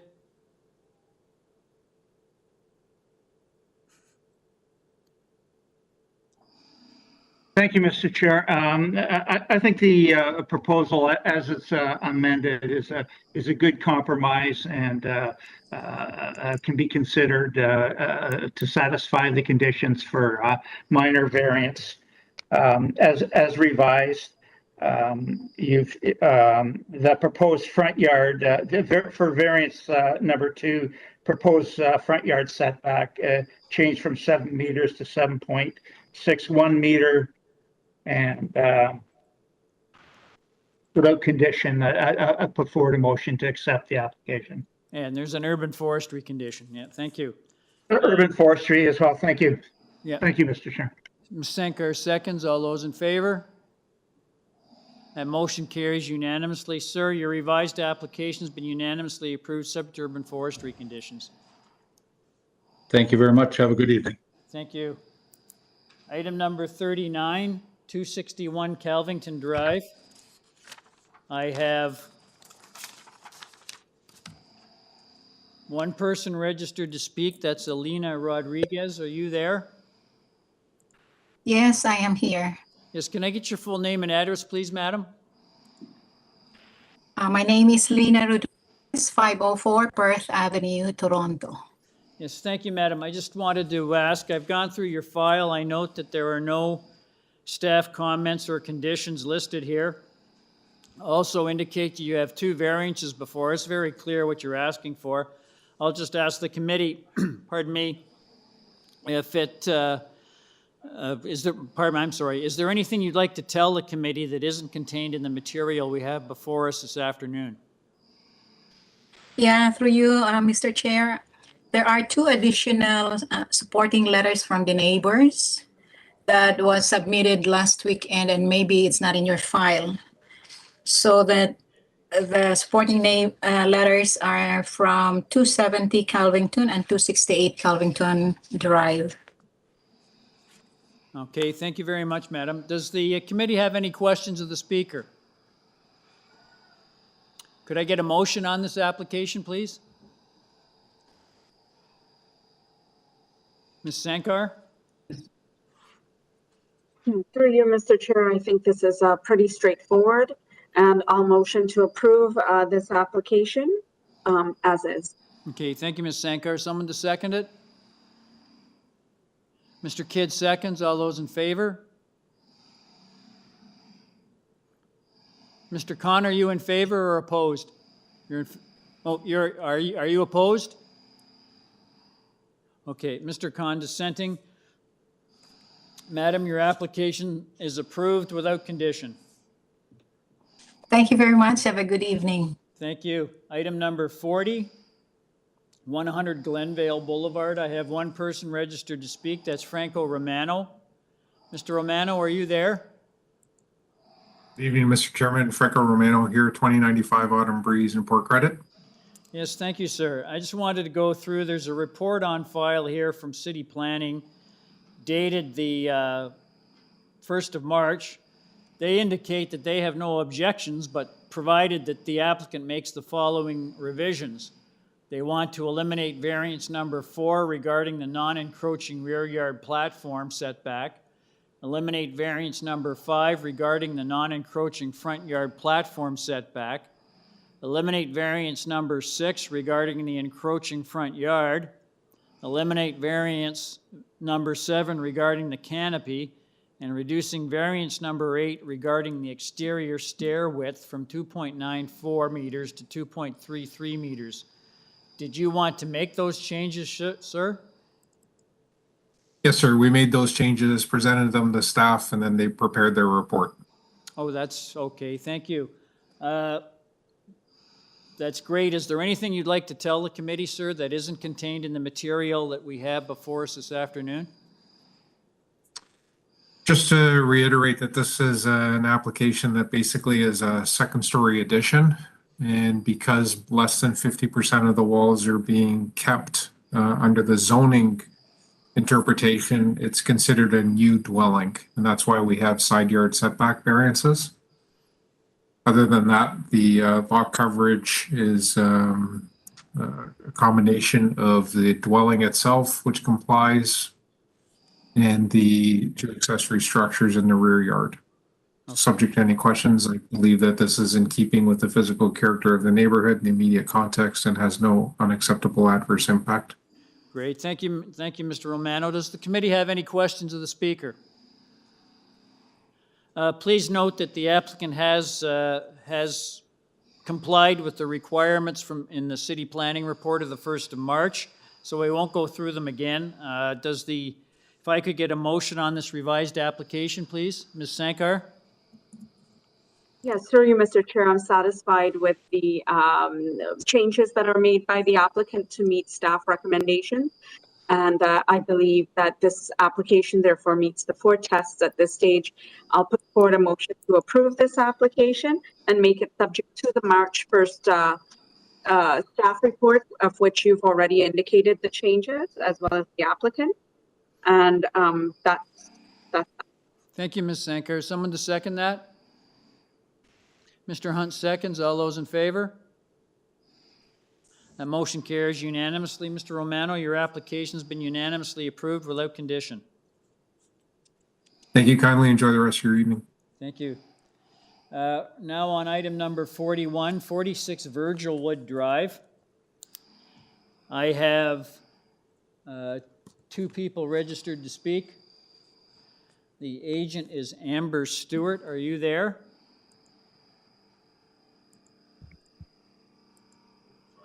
Ms. Stewart, are you there?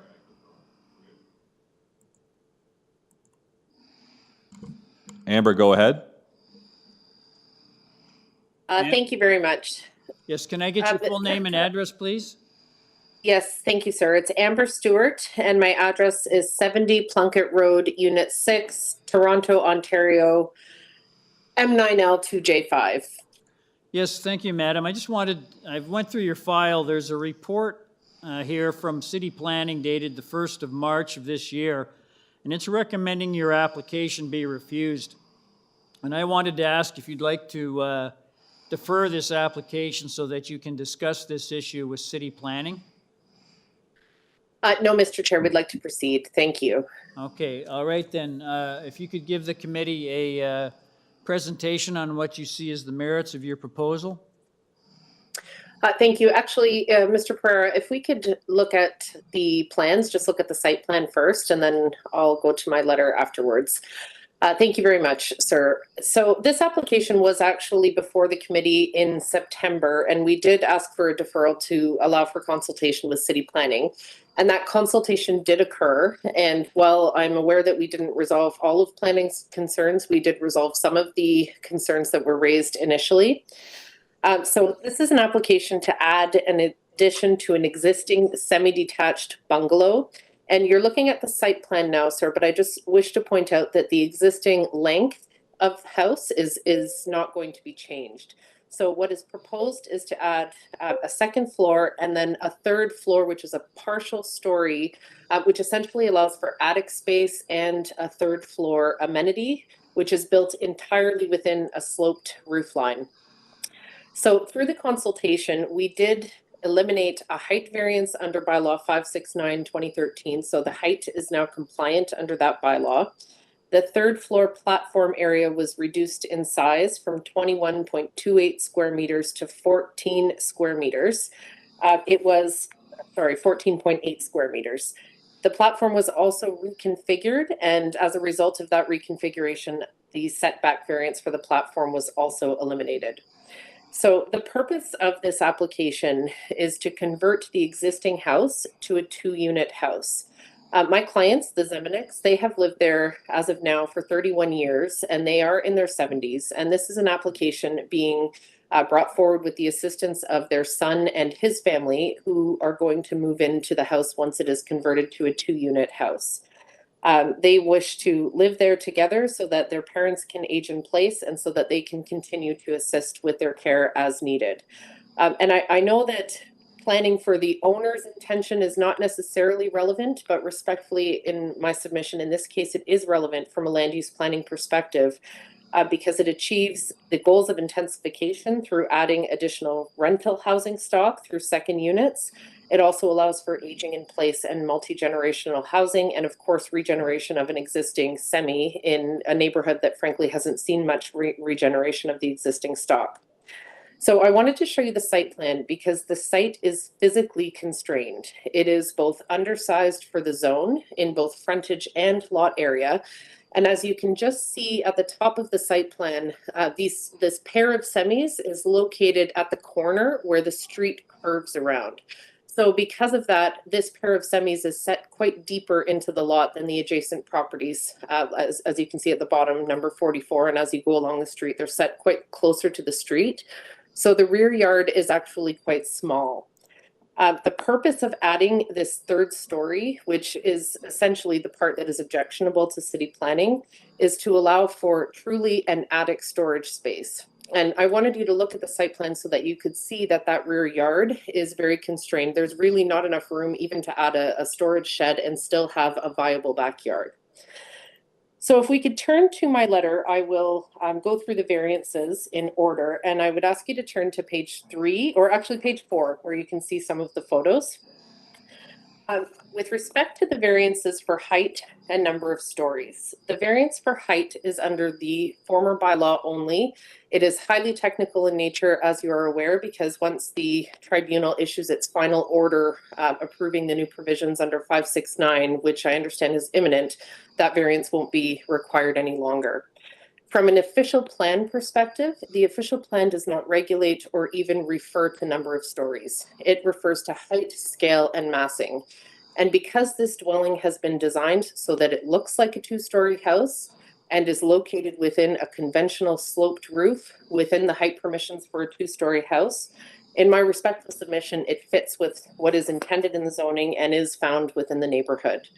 I've included just a couple of photos to show you some of the original developments that we see in that neighborhood. And if you scroll to the next page, you will see a photo of a recently approved addition to an existing semi at 30 Virgil Wood, which has a height, according to Google Earth measurements, of 10 meters. And that's permitted under the bylaw, so I'm not suggesting it isn't, but that just gives you an idea of at least one example of replacement development. So that height is both permitted and compatible with what we see as a very mixed character in the neighborhood.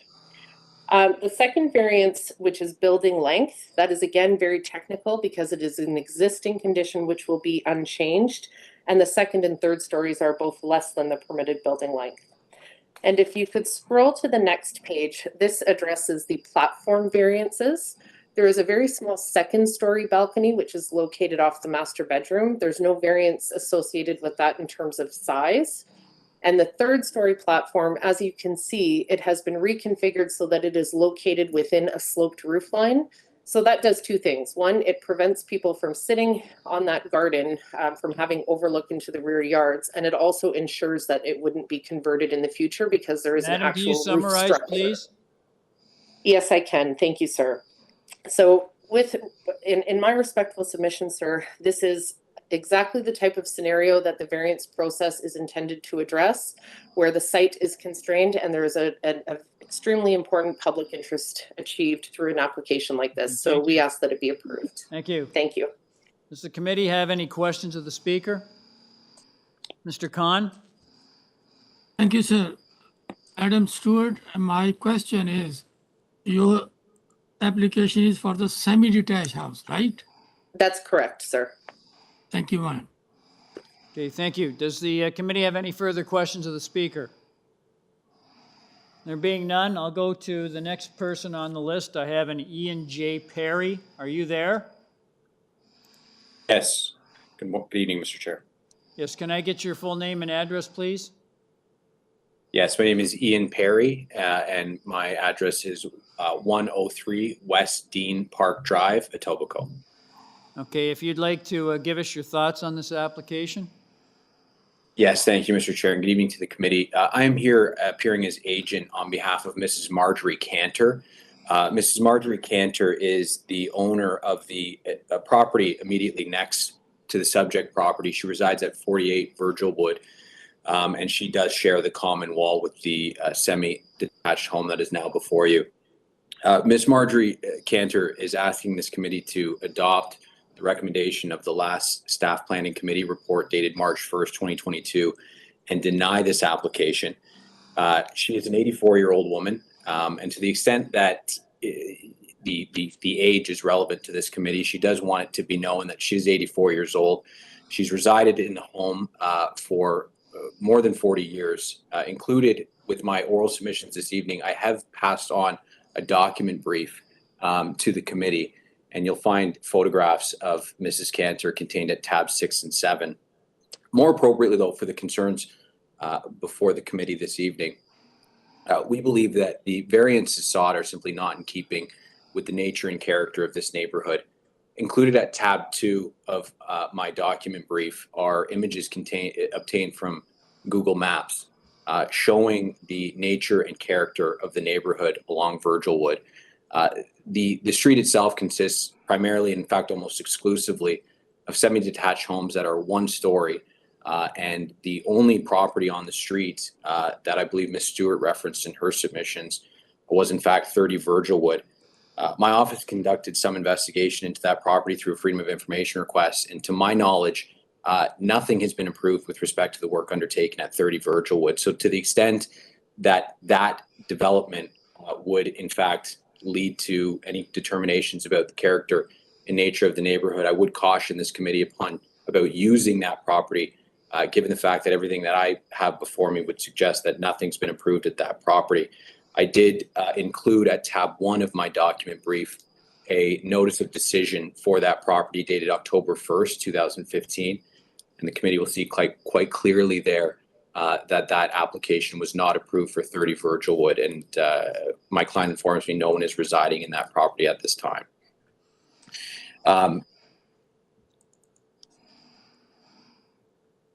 So we are opposing this. We are opposing this application. We are asking that the committee refuse the application. There is a letter as well within my document brief from Gordon and Mickey Suter, indicating that we have concerns that some of the public support that's been filed with this application may have been obtained under false pretenses. The signed acknowledgements that were submitted with the application do not include all of the variances that are now sought this evening, or at least the inclusion of what was shown to these individuals who support it is not contained within the application. The letter that you see there from Mickey and Gordon indicate that the applicant was indicating to other residents within the neighborhood that Mrs. Cantor was in fact supportive of this application, and that's simply not true. I'm here this evening to confirm that Mrs. Cantor is vehemently opposed to this application and would ask that it be denied. She does also cite privacy concerns with respect to the rear deck. Those have been concerns that have been cited to the applicant as well in the past. So in summarizing to the committee, we believe that this application should be denied.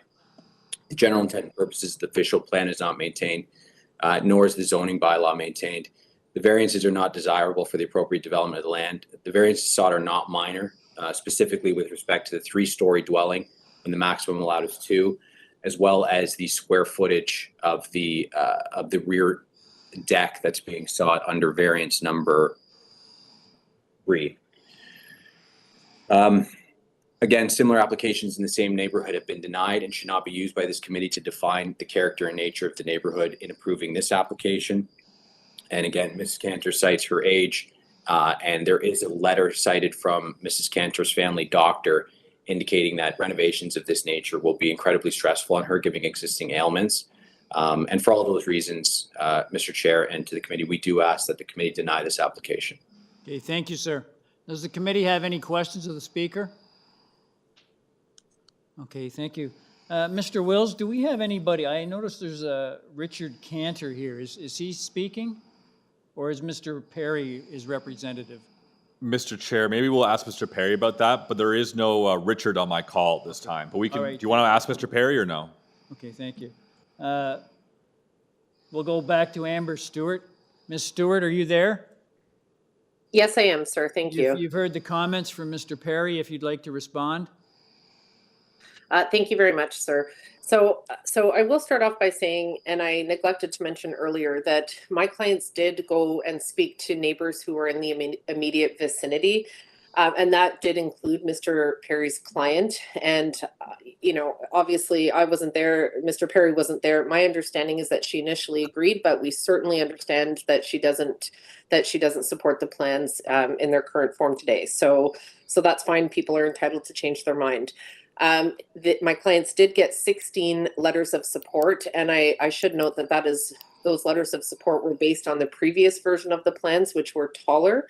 But those 16 letters of support are all people who are located in the immediate vicinity on Virgil Wood or on Ailsa Court. So 16 of the properties essentially surrounding signed letters of support.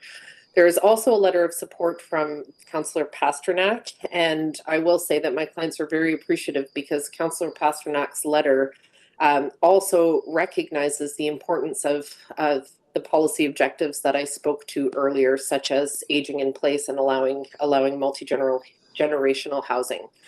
So that letter is on file. With respect to the 30 Virgil Wood application, Mr. Perry is certainly correct. It was refused at the committee. It was appealed to the Ontario Land, well, I guess then it was Ontario Municipal Board, and there is a 2016 decision at the OMB approving that application. I believe it was revised from the committee application, but it was approved. I'm also able to look at the City of Toronto building application status online. Obviously, I haven't done an FOI request, but I see that as of what I see online, the structural framing inspection was passed, and then subsequent inspections are either not passed or outstanding. So there was certainly a building permit issued, and I presume it would have been issued in accordance with that OLT approval. Sir, I certainly understand Ms. Cantor's reticence. I do understand and acknowledge the relationship of being in a semi-detached dwelling where they are attached, but I must reiterate that what we see from the front of that proposal is essentially compliant with the zoning. So that is an addition that can be built, and it's simply a matter of whether my clients are able to access that attic space in the third floor with a set of stairs. The last thing I will say, and I wish to be clear that I'm not asking that the application be revised, but my clients have been working at this for a very long time. It is their personal use. So if there is hesitation to approve the application in its totality, I would ask at minimum that variances number 2 and 5 related to the building length and building height be approved so that my clients can carry on with a 2-story renovation if they wish to do so. So subject to any questions you have, those are my submissions, and thank you. Okay, thank you. Madam, are you proposing changes to your application? I am not, Mr. Chair. I am simply offering an alternative because my clients have been in this application process, and I'm not offering it as an alternative. I'm just alerting the committee that it has the ability to approve certain of the variances if it has concerns with some, but not all. Okay, thank you. Thank you. Does the committee have any questions of the speaker?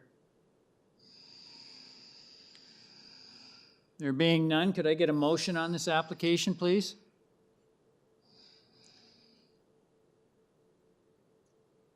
Mr. Khan? Thank you, Mr. Chair. I have listened to the both sides, Madam Stewart and as well as Mr. Perry, and I agree that comments made by the staff are a little bit more close to what I'm thinking. Sir, I'm moving that this application be refused. Why? Because variance number 1, 3-story, is not the character of the neighborhood. Variance number 2, length, exceeds the allowable, and number 3, platform area for each exceeds the allowable. For the same thing, variance number 5, building exceeds the maximum allowable. All these are not minor variances. They fail the test and the zoning bylaws. Therefore, I move this application be refused. Okay, thank you, Mr. Khan. We have a motion for Mr. Khan to refuse the application. I have someone to second that. Ms. Sankar seconds. All those in favor? That motion carries unanimously. Madam, your application has been unanimously refused. Thank you very much. Item number 42, 156 Snowden Avenue. I have 2 people registered to speak. The agent is Babak Gassemi. Are you there? Yes, sir, I'm here. Yes, can I get your full name and address, please, sir? Yes, my name is Babak Gassemi, and the address is 3355 Eglinton Avenue West. Thank you, sir. We have, going through your file, I note there's a report from Urban Forestry, recommended conditions. There's a report from City Planning dated the 1st of March of this year. Recommends that you reduce variance number 1 regarding the side exterior main wall height from 8.4 meters to below 8 meters, and reduce variance number 2 regarding the floor space index from 0.71 meters to 0.68 meters or under. Just wanted to know, sir, were you proposing to make those changes? Yeah, yes, sir. We are proposing to change the variance number 2.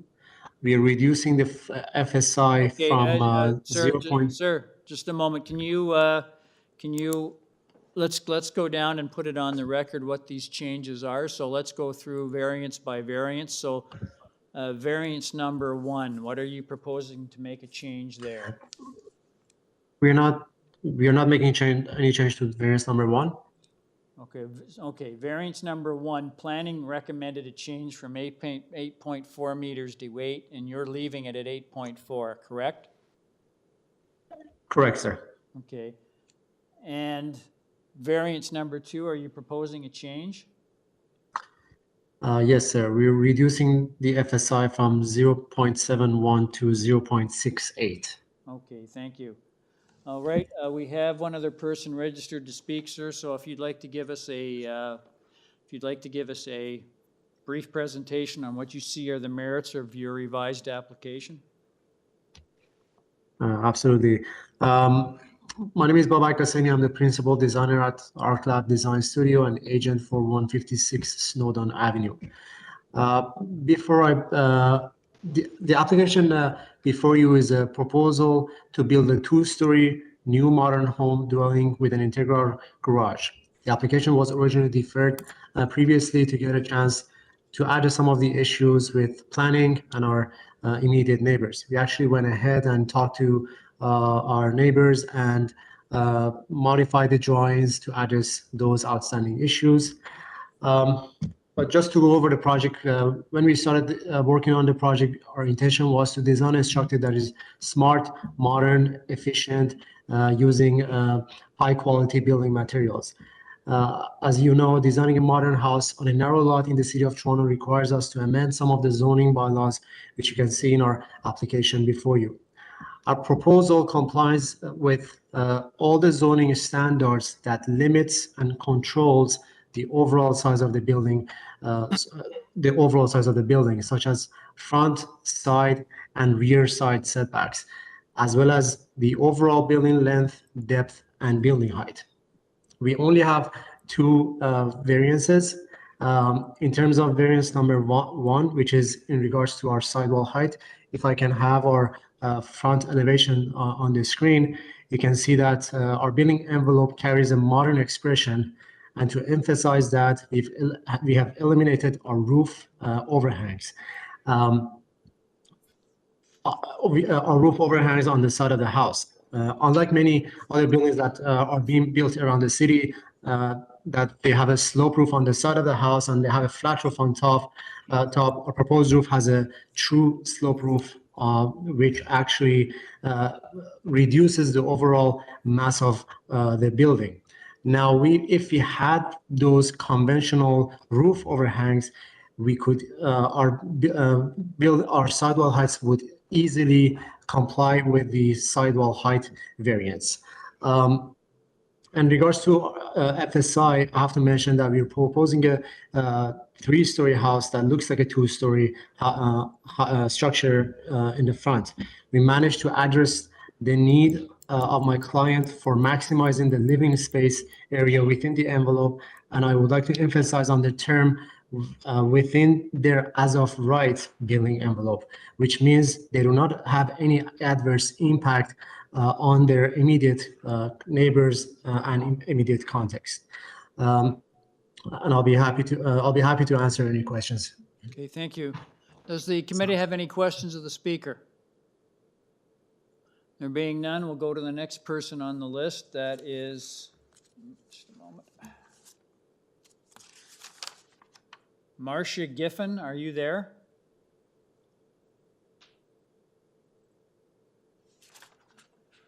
Marcia Giffen, are you there? Yes. Yes, hello. Can I get your full name and address, please? Yes, Marcia Giffen, 179 Gulfdale Road. Okay, madam, if you'd like to give us your thoughts on this application.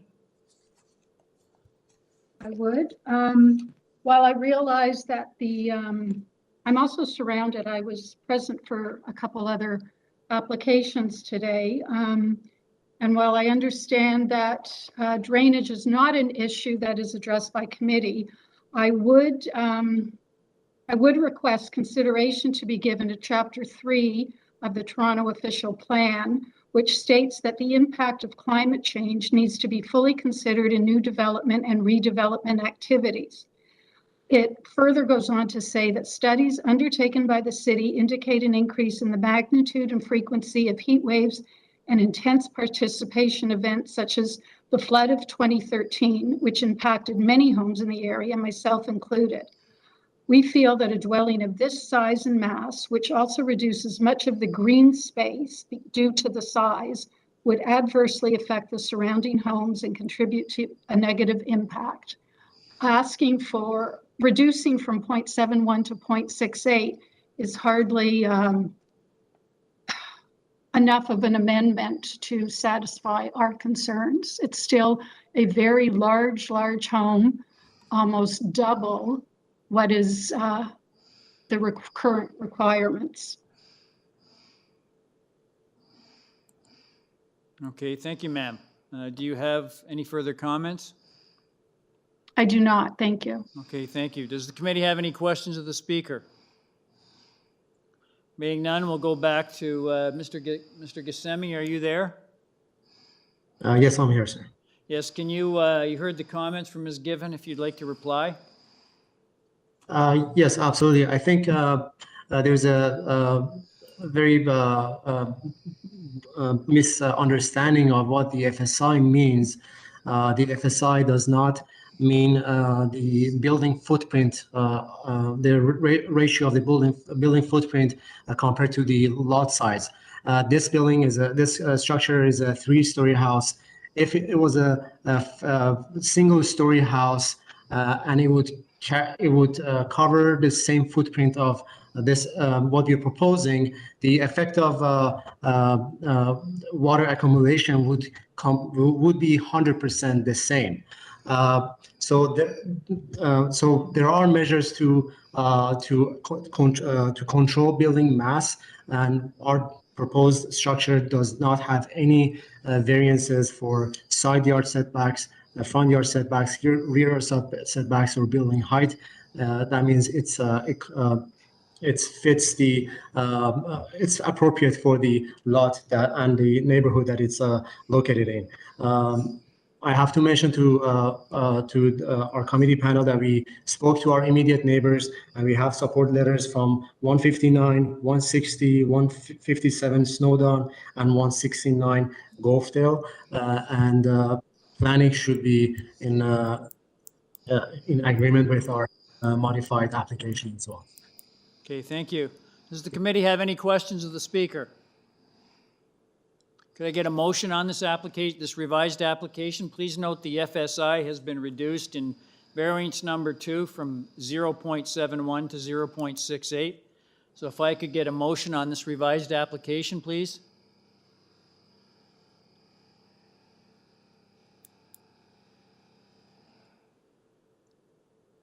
Mr. Kidd? Thank you, Mr. Chair. I feel the proposal as amended meets the intents and the purpose of the zoning bylaws.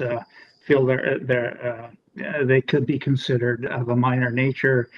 I'd like to put forward a motion to accept the application with a revision to variance number 2, that the proposed floor space index be changed from 0.71 to 0.68 times the area of the lot, and subject to forestry condition. Thank you very much, Mr. Kidd. Someone to second that? Mr. Khan seconds. All those in favor? Opposed? Ms. Sankar dissenting. That motion carries. Sir, your application has been approved subject to urban forestry conditions. Thank you very much. Thank you. Ladies and gentlemen, if I could get a motion to terminate. Thank you, Ms. Sankar, and I'll second that. Our meeting is over. Thank you very much, ladies and gentlemen. Have a good evening. Thanks, everybody. Bye.